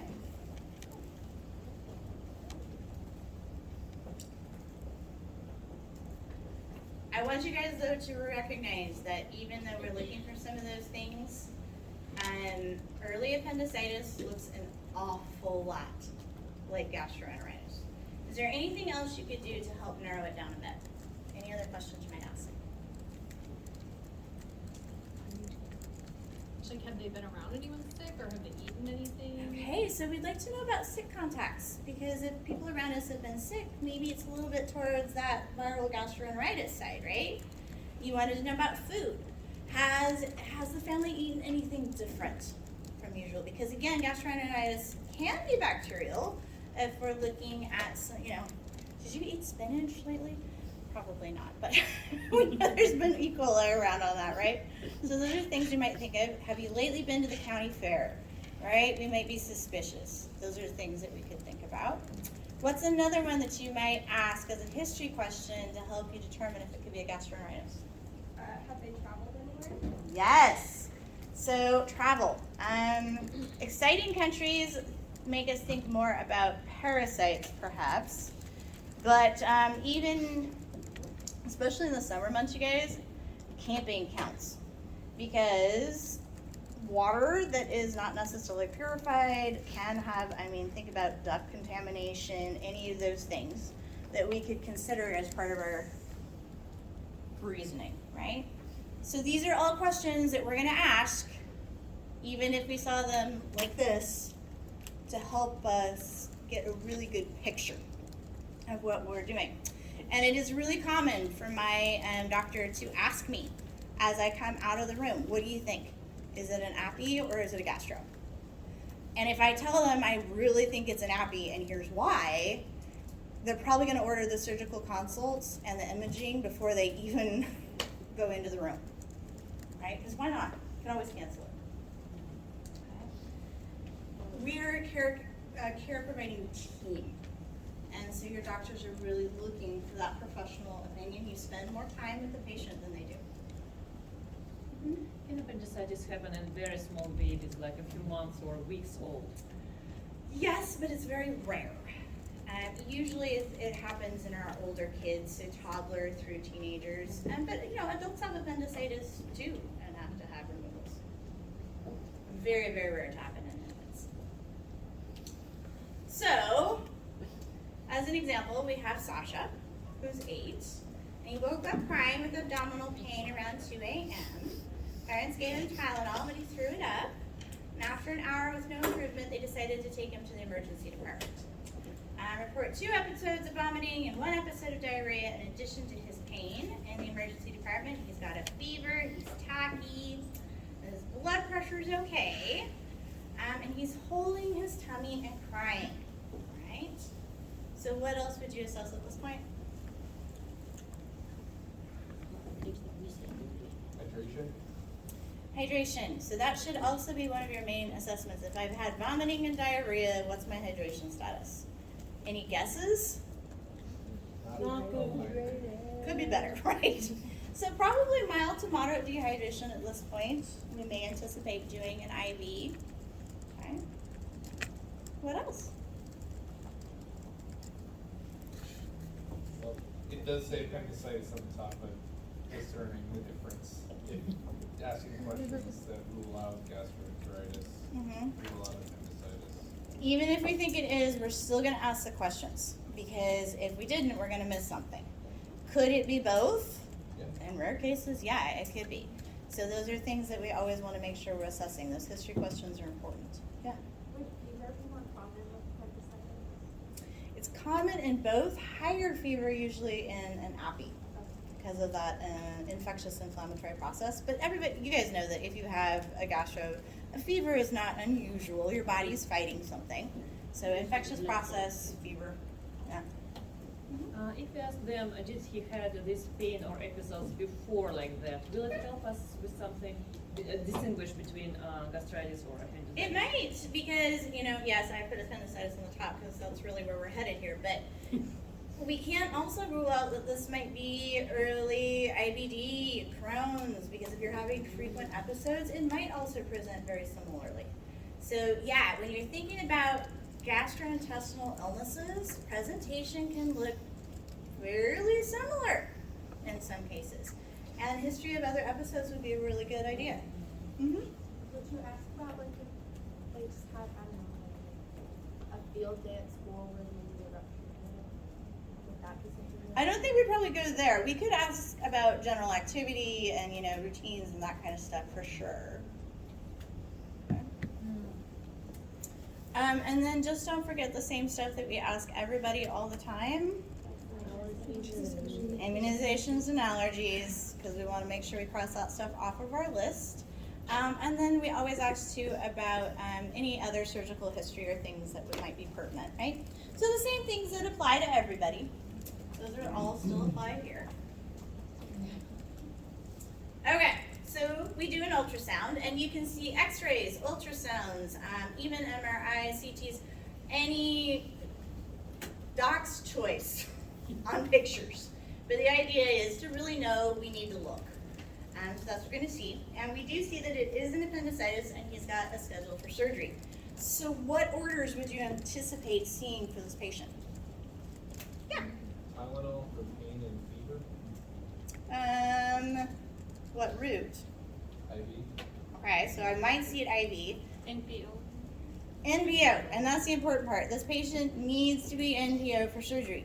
So yeah, I could see Tylenol. I will say that more commonly, we're going to see morphine IV because it is an acute pain.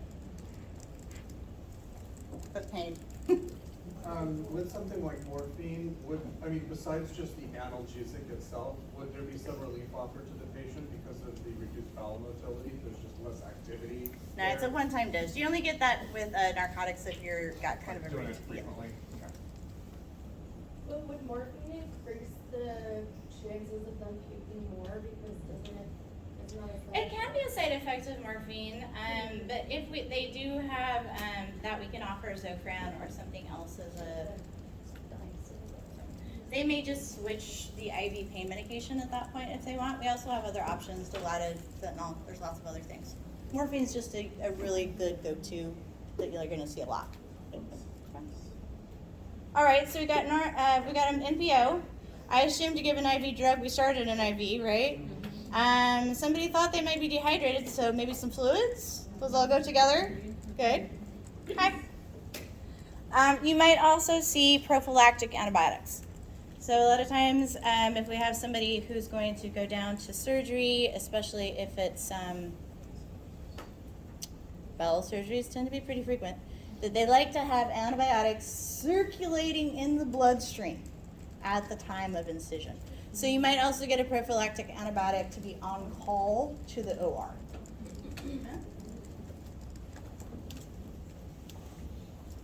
What kind of education do you think you might need to provide? Incision care? Incision care?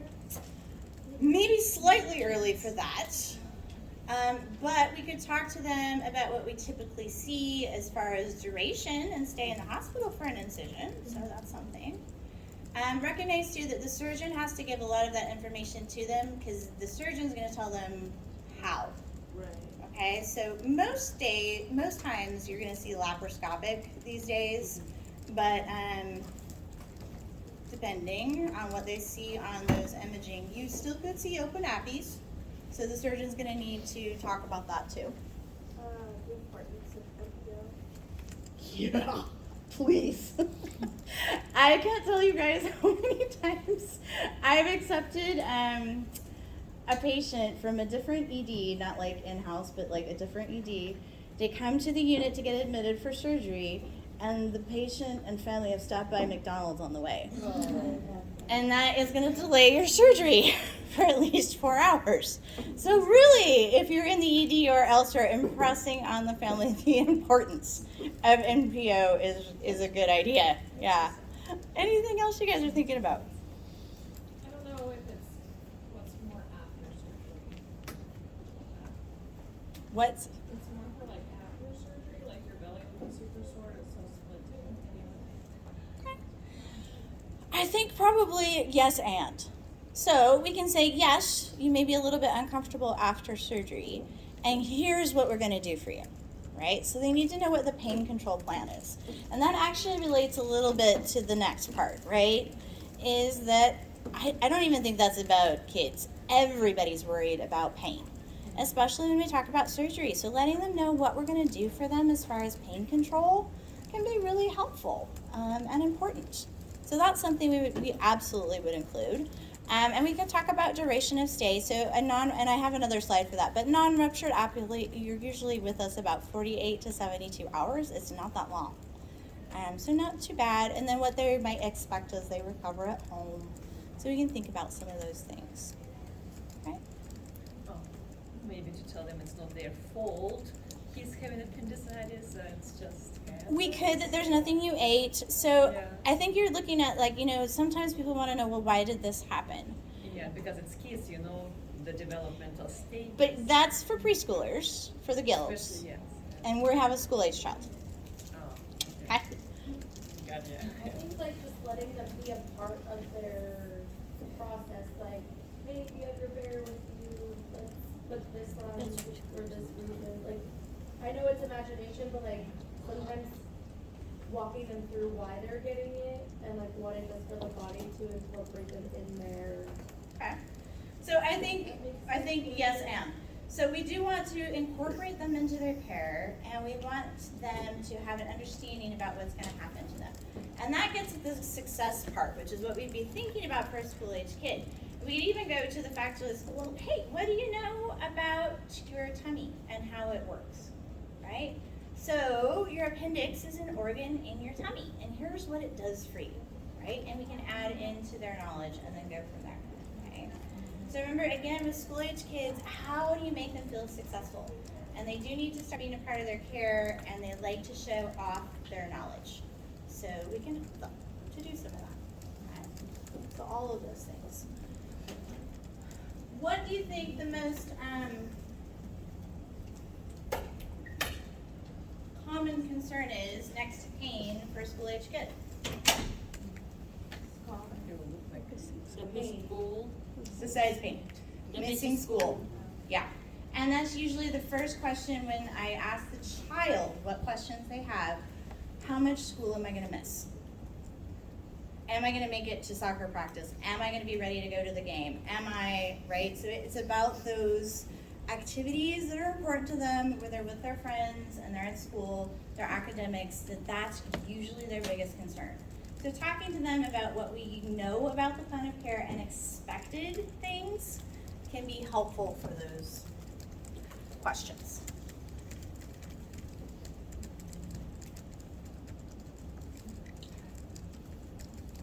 This is what it might look like, and these are some of the things that we know, and we can say, well, based on what we usually see for appendicitis, here's what you might expect. Right? So those are some things that we can say. After they come out of surgery, we can usually advance as tolerated. We're observing, weaning our pain meds, doing our discharge teaching. That changes if we had a rupture. Okay? So then you're going to hang out with me for a lot longer because you need IV antibiotics. Okay? You may even have a nasal gastric tube to low intermittent suction. That's what that is. Okay? Abbreviations. To suck out all the gunk, right? And you'll be in PO when we do that. It actually does help reduce some of the nausea that they feel a lot of times. If they caught it late and it's been ruptured for a while, there may be abscesses that also have surgical drains. Because, as we just looked at, it can look like a gastroenteritis. And if it's early and it didn't show up on ultrasound, you can get sent home. And then you might have ended up having a cessation of pain. Maybe you feel better. Yay, I'm cured. Except for maybe it ruptured. And then about, a couple days later is when you start to feel a whole lot worse because you've got all of that infectious process happening. Okay, so yes, it can get missed. That's why even our docs in the ED who think it probably is a gastroenteritis, probably, might still do an ultrasound. Just hedge your bets, right? So you see that a lot of times too. Another thing you can when you're talking to your patient prior to surgery that you can tell them, from my experience, usually they feel a lot better after surgery. They have those points of pain, but they actually feel better, which is a nice thing to be able to tell them. You guys are going to do an appendectomy post-op descent. So we've looked at what it looked like beforehand. That's kind of your pre-briefing right there, right? That's what probably happened to Sasha before you saw him. And then you guys are going to go in and see him in his post-op. This is a different manufacturer, whatever you want to think of. It's a different system than your other one. I think you're gonna really like it if you haven't tried it before. It's a choose your own adventure kind of thing. Yeah, it's pretty fun. So it's real life kind of video vignettes, and then it stops and it makes you choose what you want to do. And it will run you through it either way. And then if you didn't like what happened, and it'll tell you didn't like it, then it's going to move you back and say, let's try again. And then you have less choices. Okay? I really enjoy the style. I think it's fun. I think you guys will like it too. So, you've got your objectives there, and you will see Sasha and his mom in the post-op hospital.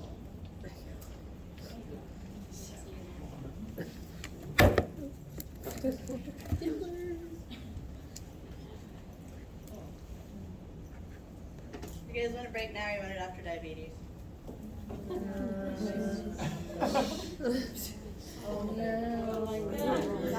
Alright, you can have a break now. Take 15, and we'll see you back at 2:35. 15. 2:35-ish, alright? And then we'll start talking about it. I love me some diabetes. I always think about that. Oh my god. I'm fighting for diabetes. Yeah, and he's like, it's not what I sound like. And whenever he says nar, I'm like, there, you said it. You said it, you guys are here, our baby. You're like, he hates that show too.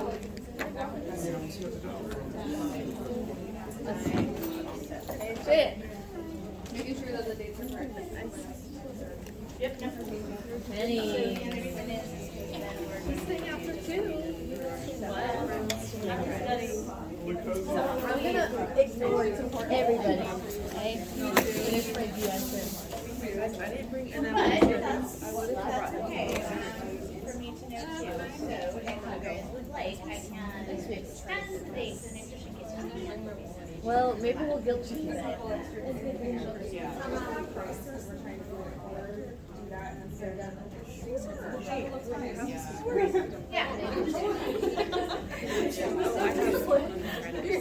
I have Friday. From like 3 to 11. Oh, it's we have so many shows. I think, I don't know. Damn, this word is so hard. Look at this.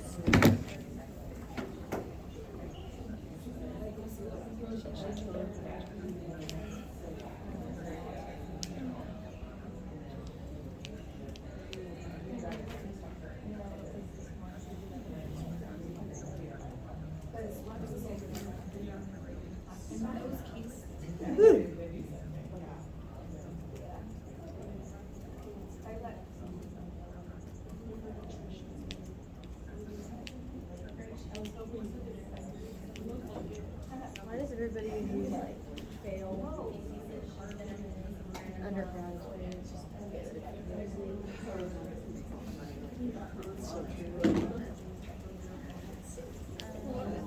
Why does everybody use a failed undergrad experience?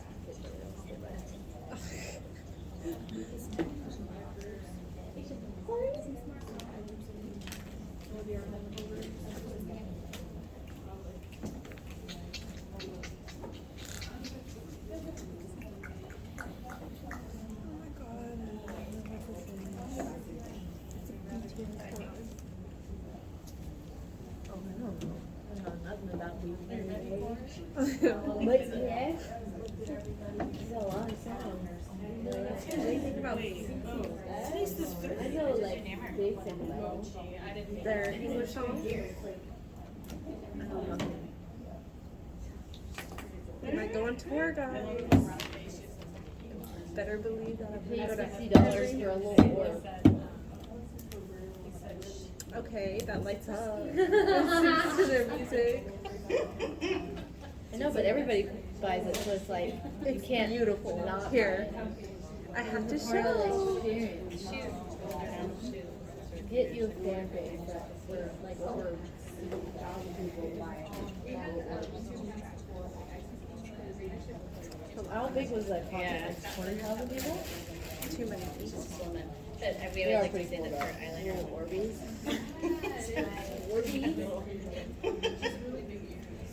She does. She does. So that's your My bad. Yeah, she thinks she is. I didn't mean to send this. Yeah, oh, sorry.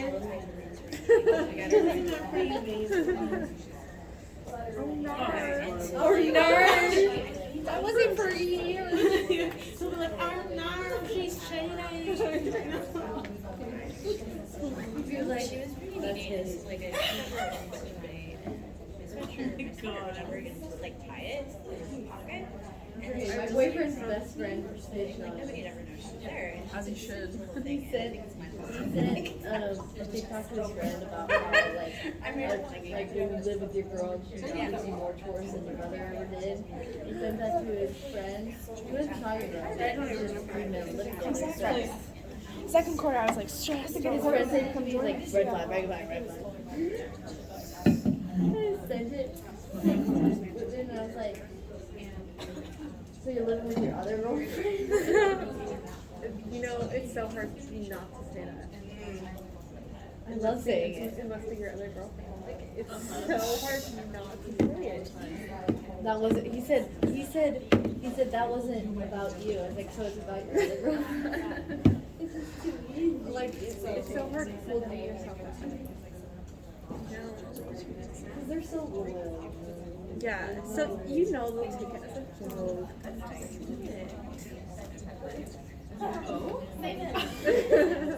What are you doing in month 4?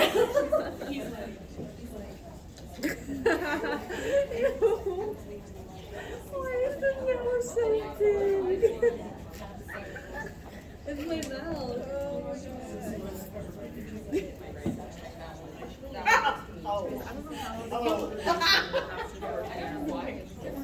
That's a lot. you did a good thing. Good job sabotaging them over time. My sister had a job just like this. Like, yeah,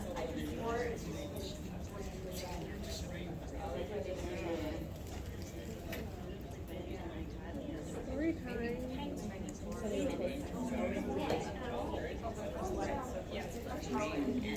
Crazy. That was long.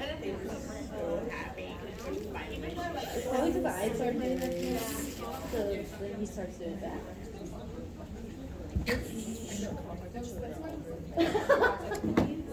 I don't have contact. It's okay. We say have a good day.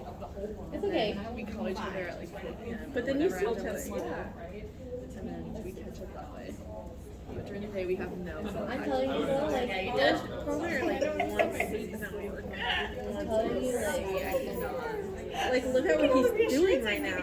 Based off of Be Real. Like, what the heck is that? I don't know. He didn't tell me anything. like he said good morning when I got up, and then I left his house and then he sent me this, which is the COVID exposure location. I was like another one, and then he just had his morning. And that was. Oh my gosh, I'm not gonna get this one. That was yeah, due date change. Nutrition for case studies. May 14th instead of this weekend. You know, I'm still gonna do it. I don't Need a high The five. questions, I don't know, like, it says like what question is an answer. Obviously extending it I think we're gonna do my rough draft and then we're gonna go over it in class and try to fix it. It says like what questions are you gonna ask every single patient related to you. That's the first question. I would say like the history, but I feel like I don't really use that's nice for guys, I try to hold in my locker so my nephew had to show every screenshot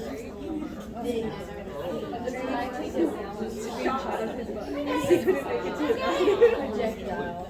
I took a screenshot of some Snapchat and let him put it on his. You're all messed up. You're a boy. You're not a girl. I'm sure you can take care of it.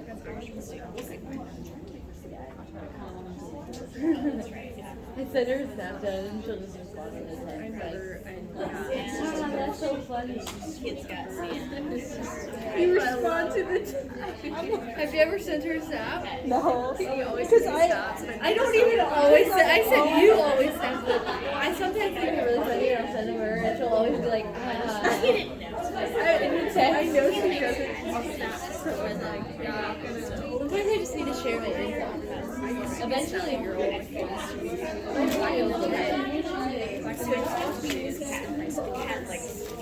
Eventually you'll get it. I'm getting older. Quarter-life crisis. I know, I work. Yeah. Right. That's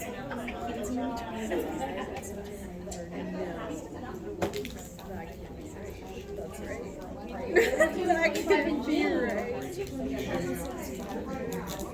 Old men. Old guys.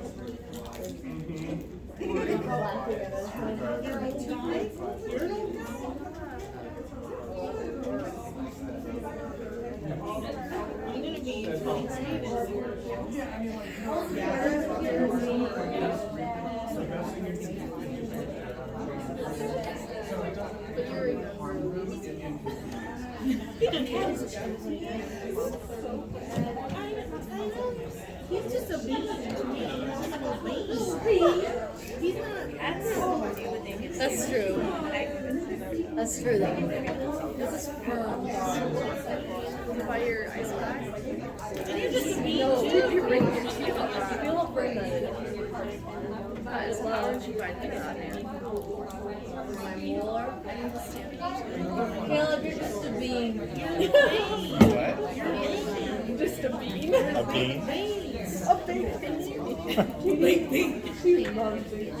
Beans are so good. I give you my fiber and my iron.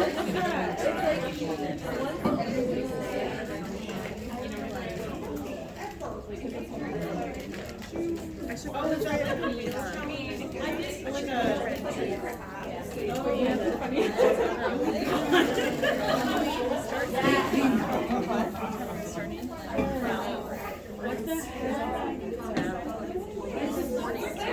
Okay, perfect. Thank you.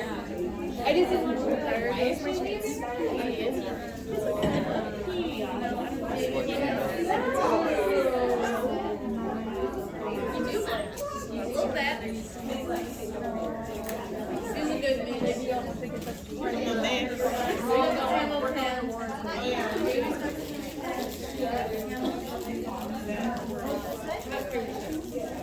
Because I already know I'm Your outfit is so cute. Bro, I already know.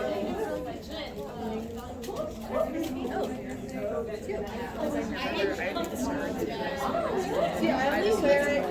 I wear it on my days. I don't like how my.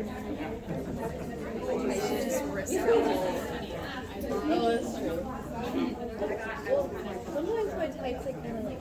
Like dresses. It just makes me look like it makes my butt look right. It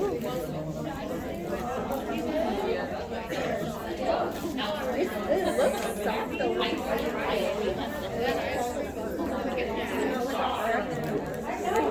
It's just like squishy, like chewy. It's like a hard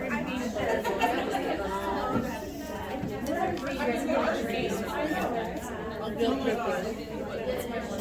I'm gonna send this to you.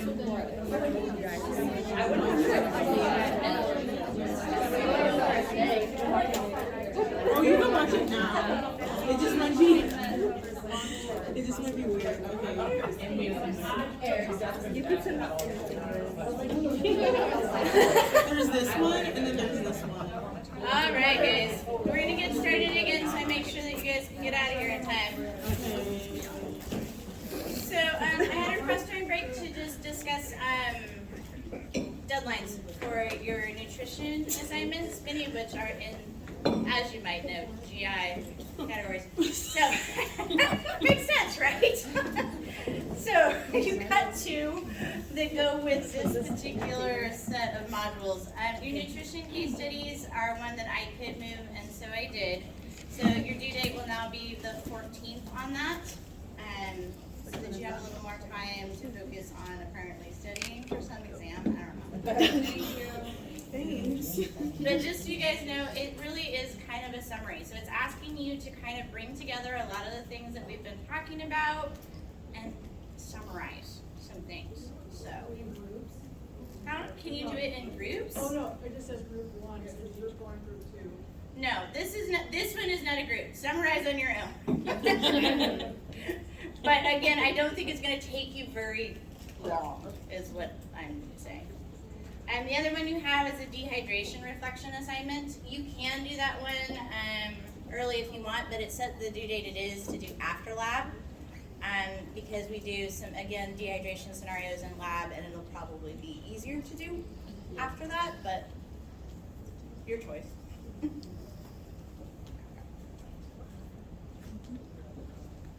All right.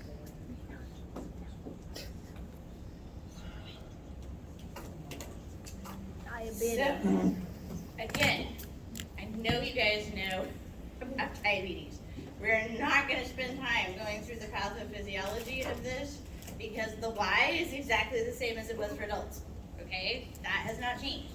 But again, when do people get diagnosed with this chronic illness? In childhood, yes. And you can see the general stress points right there. So these are theories. We don't know for sure, but there's theories on why it might happen at these spots. And I think puberty is as good as any reason as any, right? We blame it for a lot of things. The thing that's different is it's more difficult to manage in childhood because of those rapid periods of growth, where that metabolism, that energy expenditure just really changes. So there's just a lot more variation in kind of a kid's life. There is an adult who has more of a routine, is, going to work, all those kinds of things. So it's not about differences in their pancreatic cell structure or anything like that. It's more difficult to manage because of the busyness of childhood, the lack of a better term.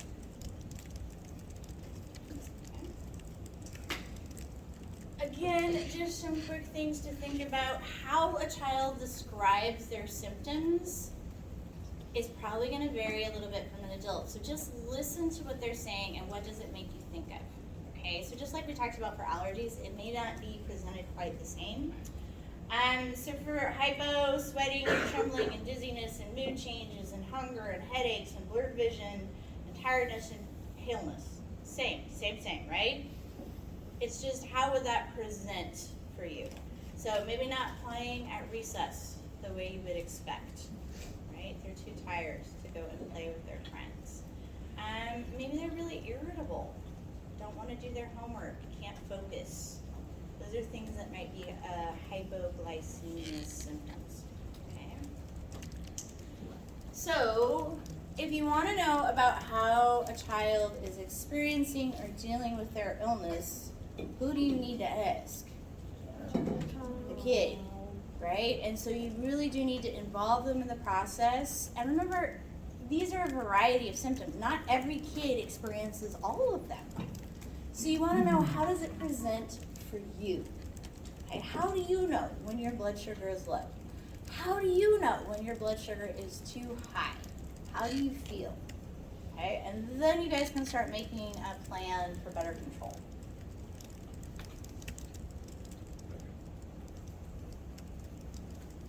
In general, we start talking about self-administration at 7 years of age. That is when they could be taught to do it.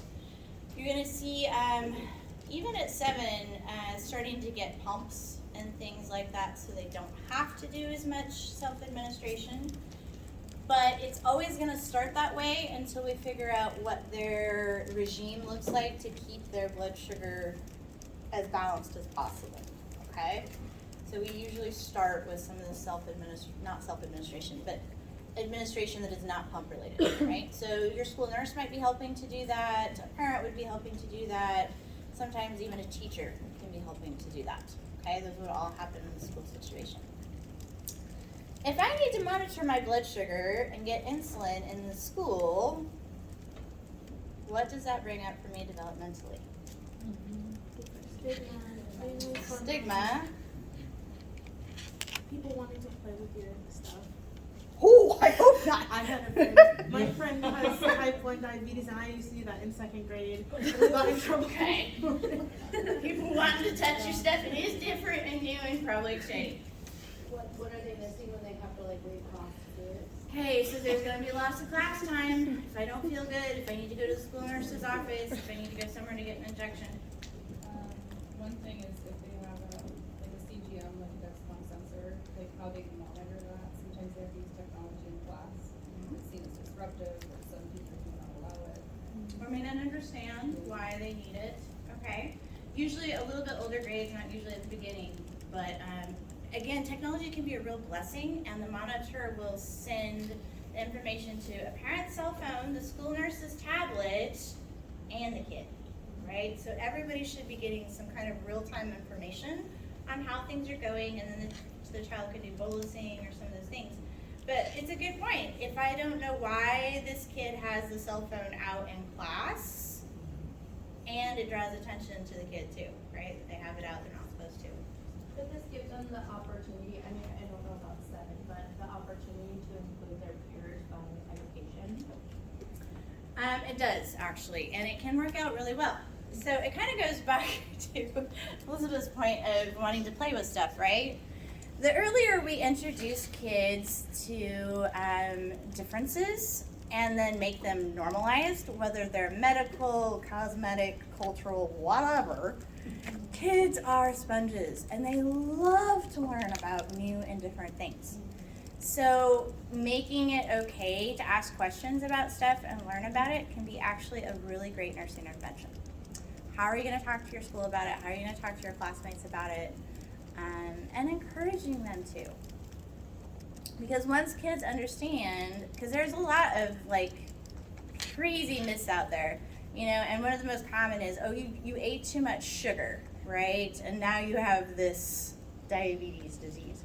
And it is not what happened, right?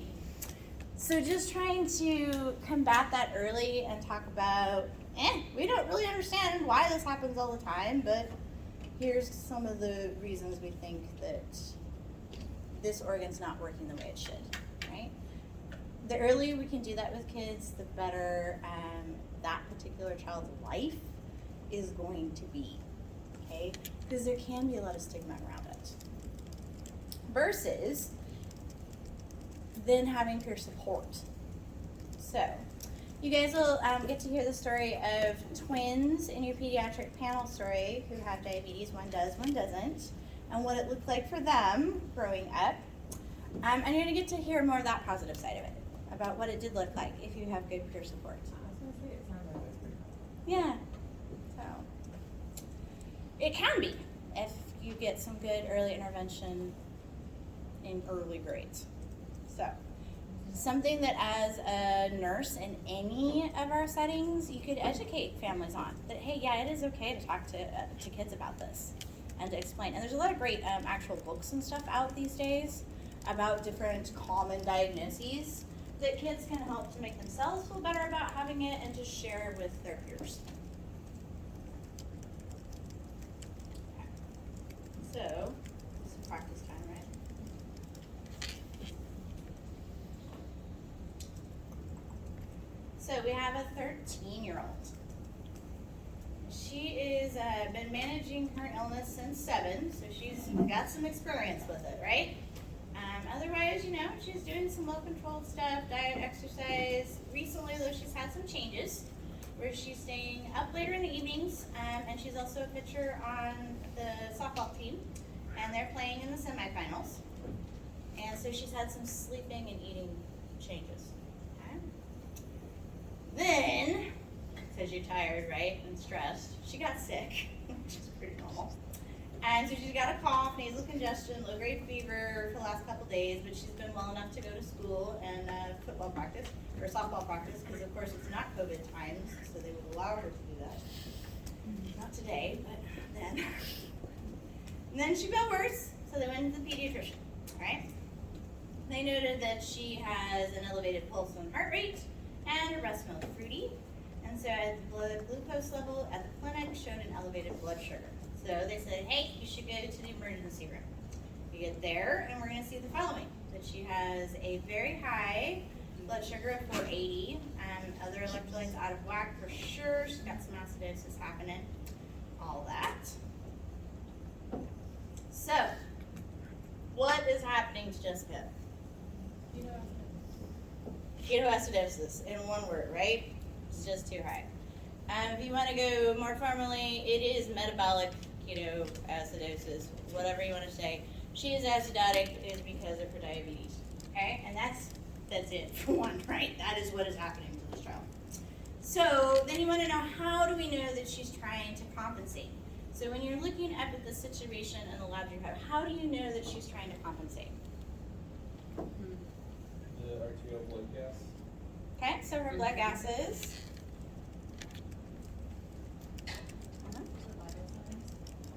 What about heart rate? Okay. Yeah, she's got an elevated respiratory rate. It doesn't tell us what, but both, right? It tells us she's trying to compensate. And you can even tell with her breath, because she's blowing off ketones. That's what makes them smell fruity, right? So all of those things tell us that she's trying to compensate for her acidosis. The body is kind of amazing that it tries to deal with all of this stuff. Okay, so number 3, she's gotten 2 liters, and her blood glucose level has gone down to 240. So we're on IV fluids with 5, and we want to prescribe IV fluids with 5% dextrose as the insulin is being titrated. So, comfortable implementing the order? Why or why not?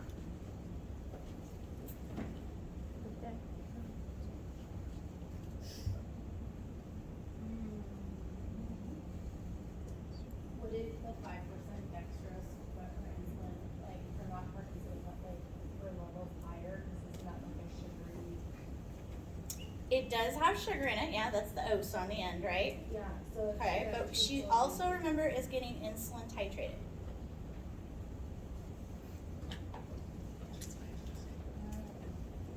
So the question is, would you feel comfortable implementing this order? Yes, because she's at risk for her blood sugar dropping too quickly, so you want to titrate it so she gets back into normal levels smoothly. Perfect, right? So just remember, we want to go like this. So we try to reach that equilibrium again.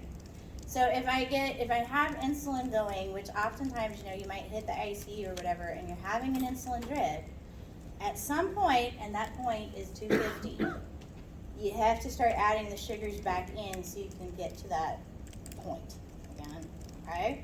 This is why we go through this one together, because I have no idea how you guys would know that. You have no experience in doing insulin titrations, which is why we go through it together. 250 happens to be the magic number, okay? So she's below that, which is why the doc is like, yeah, let's go ahead and start trying to move things back in. Does that make sense? Okay? Because initially on the outset, you're like, oh yeah, why would I want to give her sugars? Because she's already so high. But at some point, we have to kind of meet in the middle. All right. So before you have Jessica and her parents go home, what would be your priorities for teaching? Or even if you want to think about the reminders for home.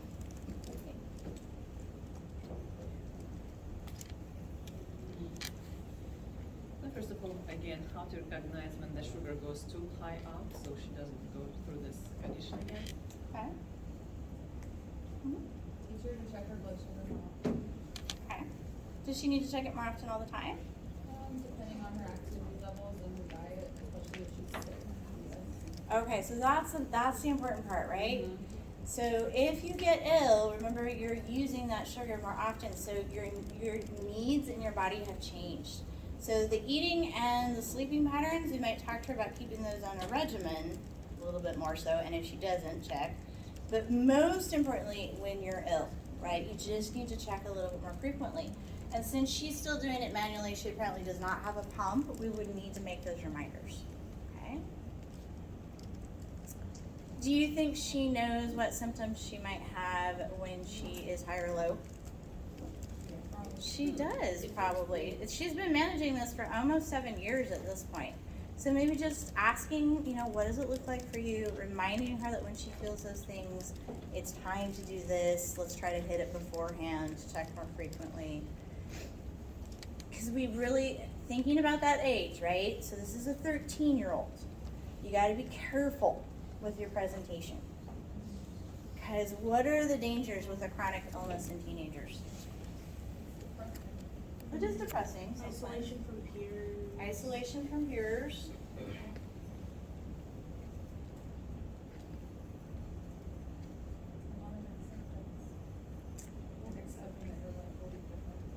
Okay.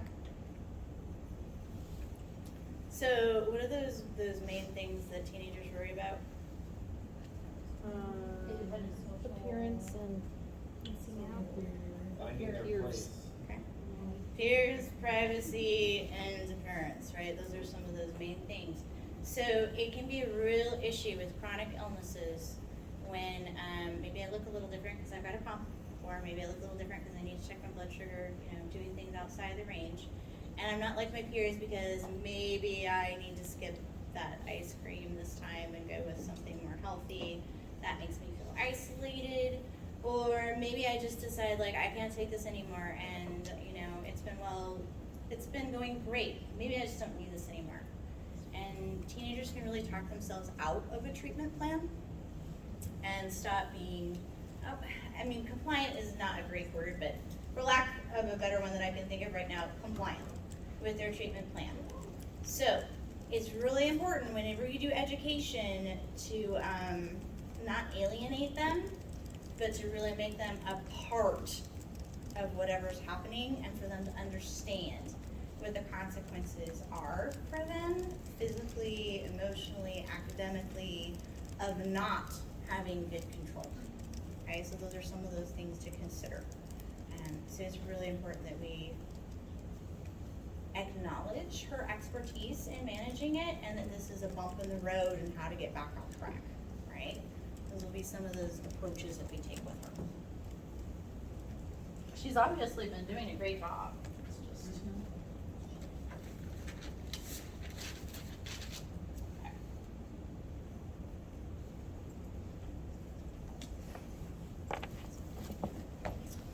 okay. So remember I said we talk about like one other cancer? It's this one. And this is all I want you to know. It is the most common malignancy of early life. It's going to hit and be on a kidney. Usually we're going to find it during the pediatrician's visit. They do that early abdominal palpation. They're going to feel the mass. Once the mass has been filled, nobody else should touch the tummy. Period. We're going to do some imaging and we're going to then start with some blood work diagnostics and then start treatment, okay? And this is what you're going to see above the kid's bed in the hospital. Don't palpate the abdomen. What do I want you to know for testing? Don't palpate the abdomen. That's all I'm asking you to know. Anybody know why? That the might burst. Kind of. So it's not like an appendix, it's not going to burst, but the kidney is one of the most vascular organs we have. And so if you start messing with little tumor cells by sloshing on them, they can get into the bloodstream pretty easily, and then they're going to move somewhere else where we can't deal with them as well. So we're really worried about that aspect of it. A lot of times the surgery and radiation and chemo, all of those things could be employed for this, okay? If it doesn't migrate to other parts of the body. Usually pretty good outcomes if we can catch it early and get it taken care of. Okay. UTIs. Most folks have had one. They are especially common for toddlers and preschoolers.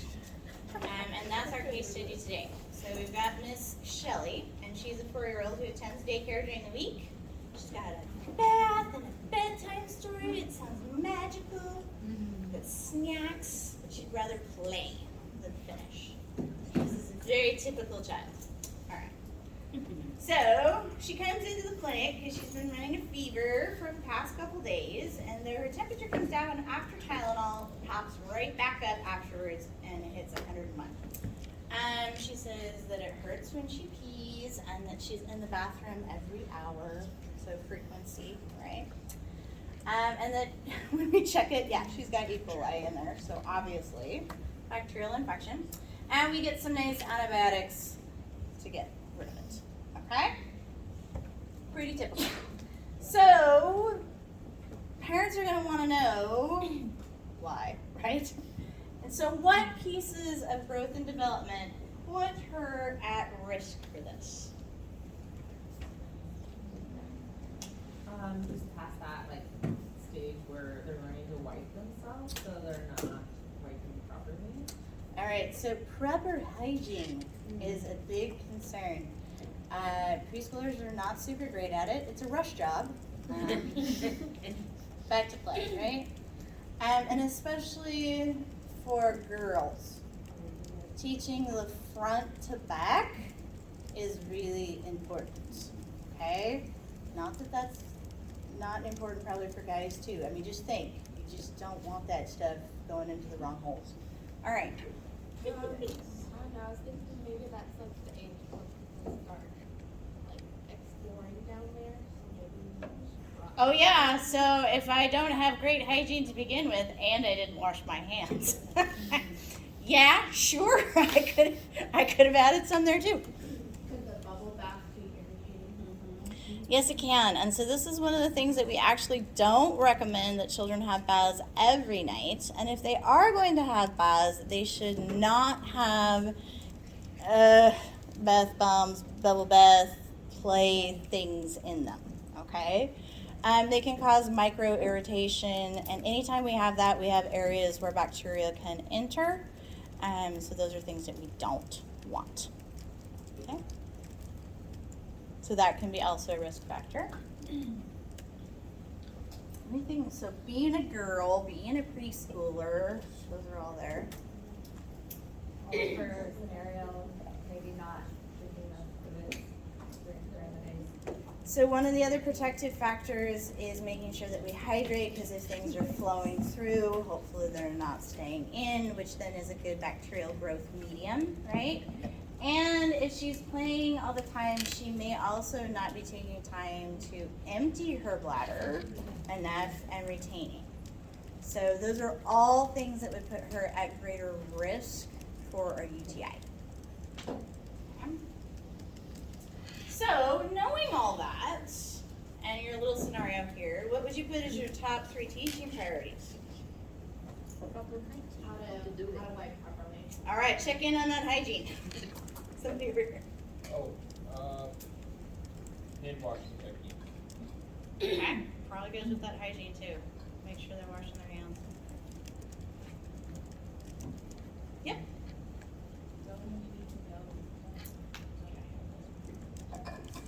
Have you guys ever been when a parent is trying to convince a kid to pee and they're like, I don't need to go, I don't need to go, I don't need to go. You're like, yes you do. You do need to go.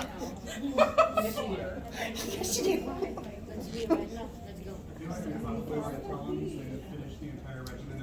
Yes.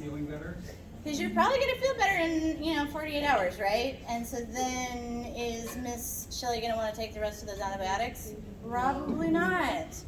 So that also has to be on your list of teaching priorities about the importance of finishing the entire days of antibiotics that she is prescribed. Okay? So hygiene, antibiotics, Maybe not baby, like. and we should include recommendations about bathing. Okay? So all of those things are going to help us with that preventative care.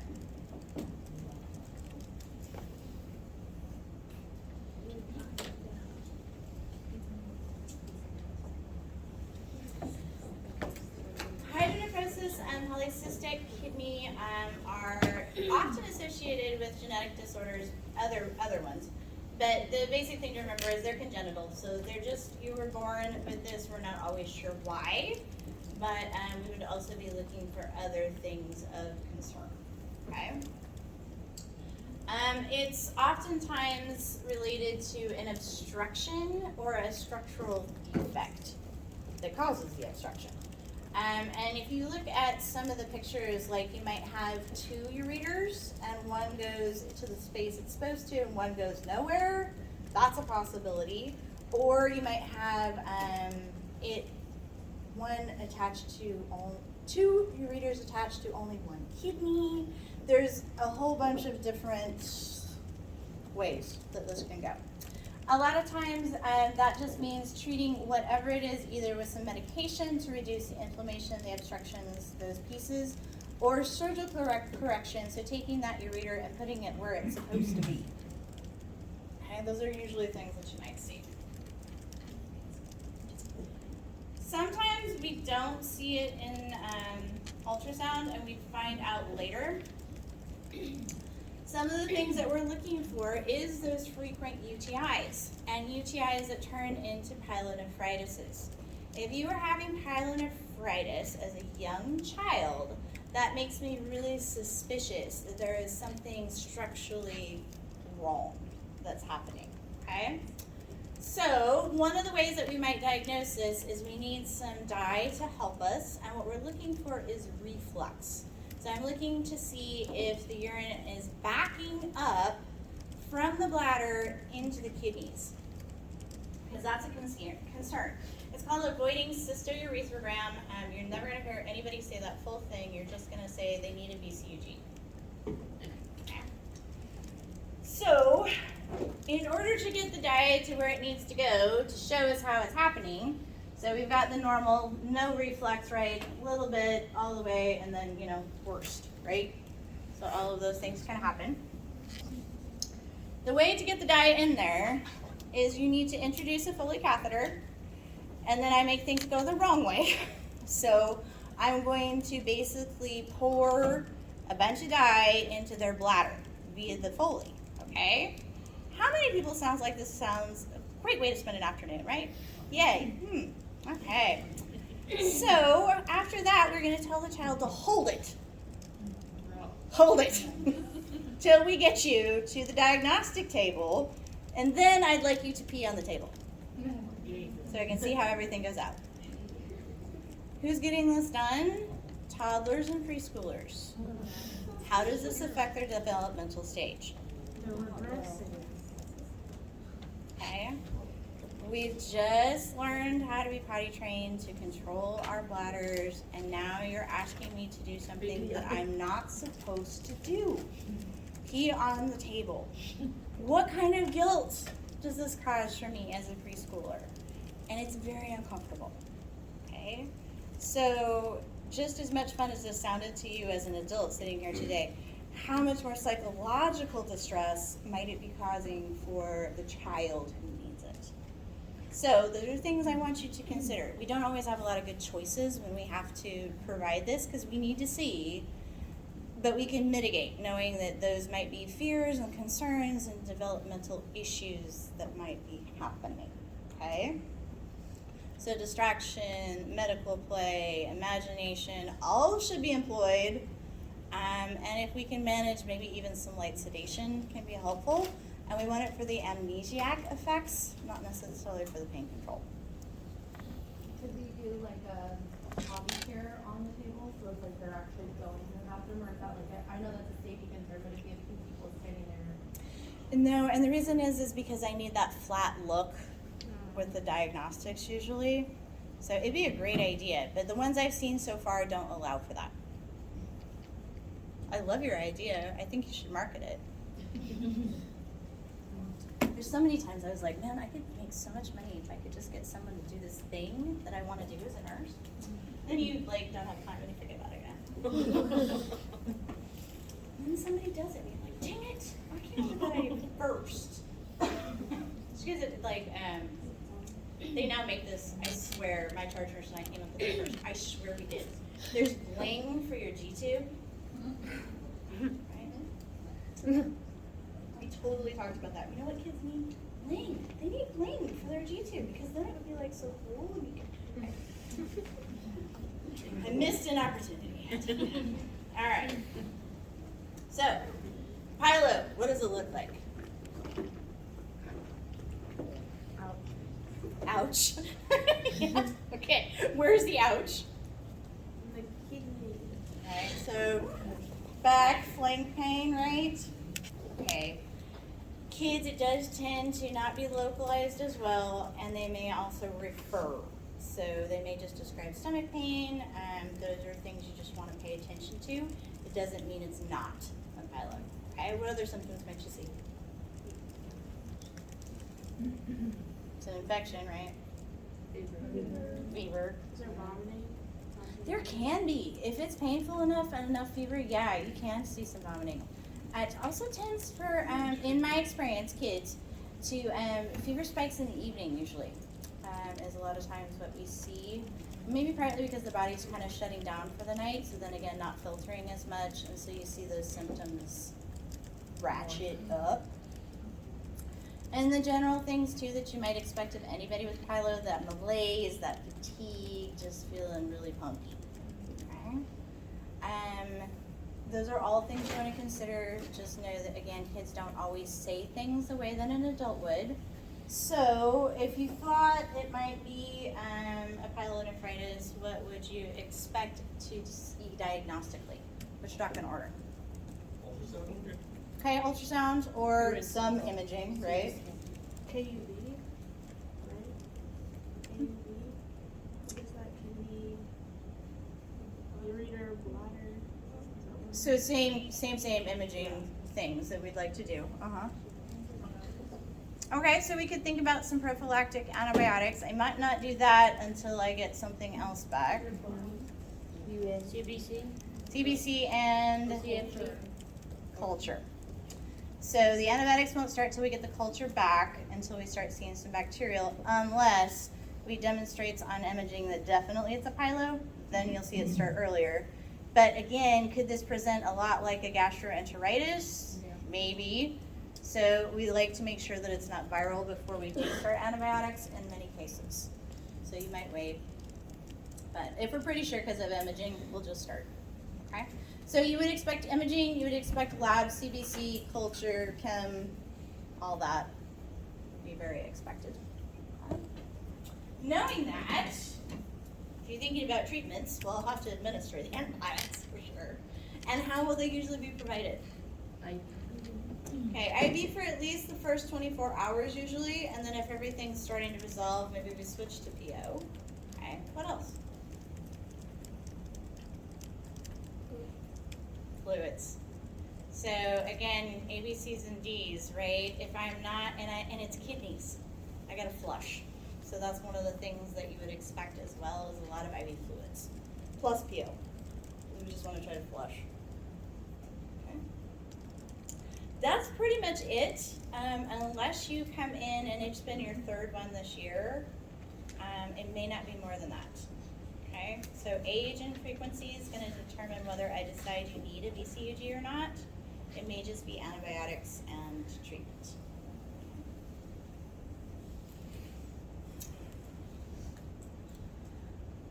Remember too that hydronephrosis and ureter issues do not always present early. Okay, you don't know. You can have a ureter that doesn't connect to your bladder and no one could know about it for years. Because you just look like you're a little underweight, you don't drink enough, you don't eat enough. With a little failure to thrive, right? But everything else is fine. Play, do that, right? And nobody knows that you're having, that it hurts when you pee, and you're having issues. Because as a kid, you've never known anything different. But what you can figure out is that I don't pee as much if I don't drink as much. Like, you make these connections. And so then I won't be in as much pain. Right? And I won't ever know. That actually happened to my brother. We didn't know he had needed a ureter re-implant until he was 5. And then he went to surgery. He was fine. Nobody ever knew he was uncomfortable. He never said a thing because he didn't know it was abnormal.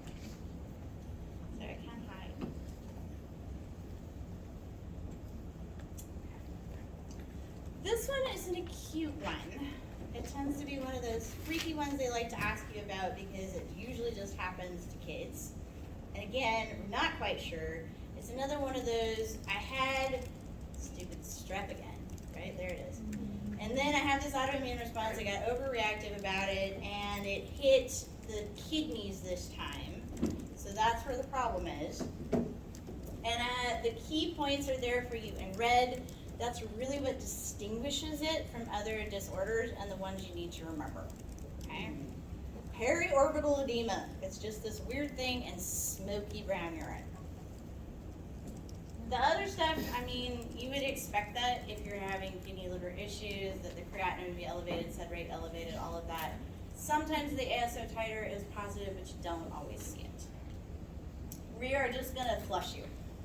That is what we're gonna do. So lots of IV fluids. Many times though, I will not even see the kids in the hospital. They are managed outpatient. And they should have a full recovery after a year.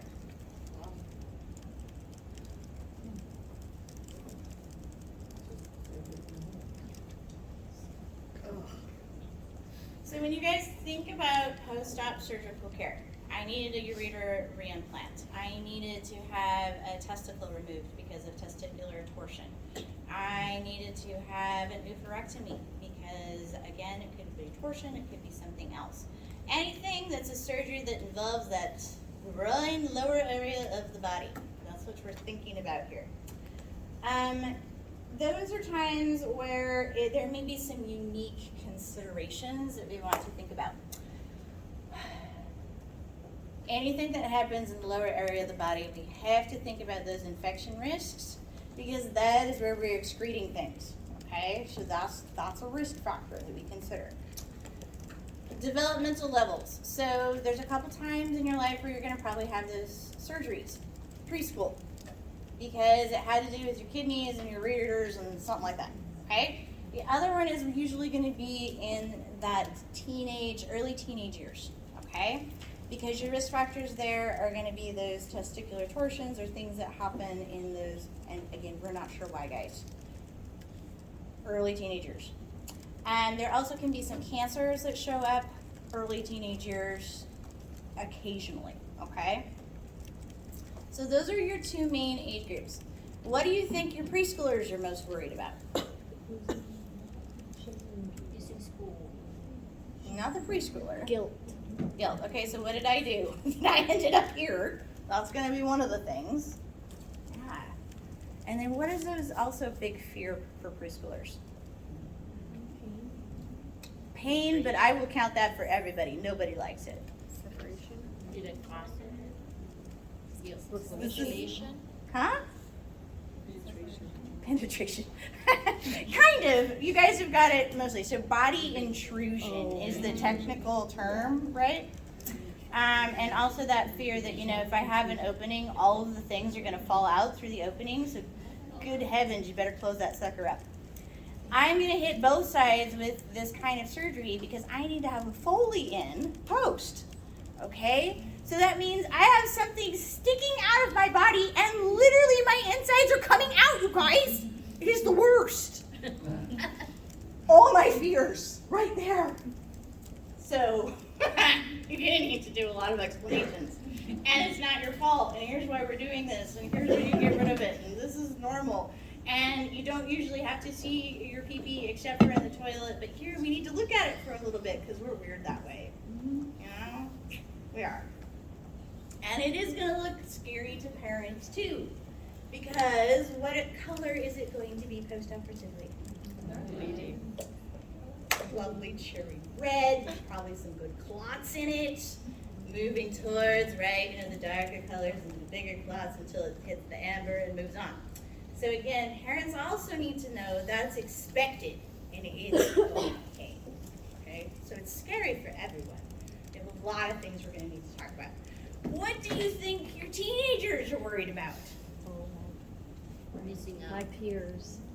Okay, they might be worried about peers. Privacy, I gotta look a lot in a place I really don't appreciate looking. So there's that privacy part. Appearance. You've made me my beautiful body. Okay, it could be body appearance, but even more than that, because sometimes folks don't have a lot of good information. If I have removed, if I removed an ovary, if I have removed a testicle, I'm not masculine, I'm not feminine. I'm gonna be worried like about, hey, sex gonna go okay for me? I want teenagers. Is sex gonna go okay for me, you guys? Am I still gonna be able to perform? Is it still gonna work all right down there? And am I still gonna be able to have kids, right? So they're gonna have concerns and questions. They are really bad about asking you though. So it may be one of those things that you offer up as some anticipatory educations, okay? So those are things that you might want to think about. Okay. A lot of times when we do this type of surgery, some of the teenagers have questions about this. So I want you to know that actually, right, and you can just offer some of that stuff up because they do get in privacy. Not in front of this parent. So that they don't have to ask you. That can be helpful. So anytime you're thinking about what's routine for us, you guys, surgeries are routine for us. What developmental considerations are happening for your patient? What questions does your parent probably going to have that you're going to need to maybe catch before it gets further? Because you do not want your poor parent calling you in a panic that she's peeing blood, right? Because they will. They'll call you in a panic. And then what does that do to the poor kiddo? Now she's scared too, right? Or he. So those are things for us to consider. These are, especially because they tend to be in sensitive areas, can be very uncomfortable surgeries. But usually it's really more often about the Foley. Foleys are really uncomfortable. People don't like them. So just really making sure that you're managing pain control as well. Okay.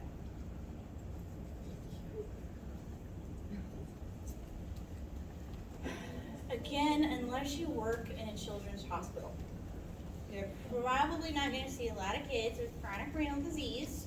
So we're just briefly going to slide by this one.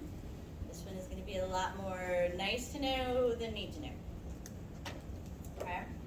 But if you're seeing it, unless they're really having a lot of edema and we're having an acute condition on top of the chronic condition, you're probably not going to see them an awful lot. If you did see a kid who has chronic renal condition, what would you expect to do for them?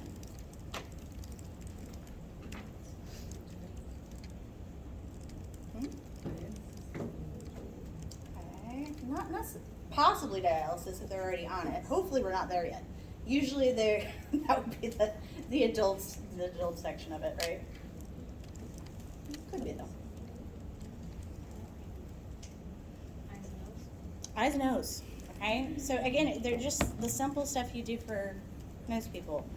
You're going to be monitoring fluid intake a lot. So you might see restrictions or you might see flushing depending on what's happening in the body. But either way, we'll be monitoring. This is a time, as we thought of earlier, where we would be worried about fluid overload because our kidneys aren't working properly. So we would really keep a close eye on things. Okay? Those are things that you might expect to do. Do you think you might be on some antibiotics, even if I'm not sure it's an infection? Quite possibly, because if I already have a organ that is compromised, we usually err on the side of caution. So we're going to provide the antibiotics anyway, okay? So those are things that you would expect. Would you still do labs? Yep. Would you do some diagnostic imaging? Probably. Yep. Compare it to the baselines, all that good stuff. So nothing crazy that you haven't already thought about. Just recognize that, yeah, if you know which system it belongs to, you already know a lot of the stuff you guys are going to do. And that's what you want to think about.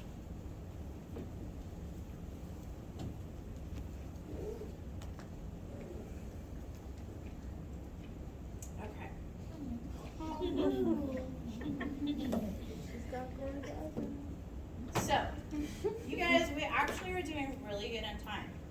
So what I would actually encourage you to do is take that summary assignment that I just gave you, and I will let you work in some small groups, and you can finish it today. So your assignment in nutrition, this one right here, nutrition case studies. This one. Yes, ma'am. Yes, ma'am. If you choose not to, or you early, that's your choice as well, but. How do I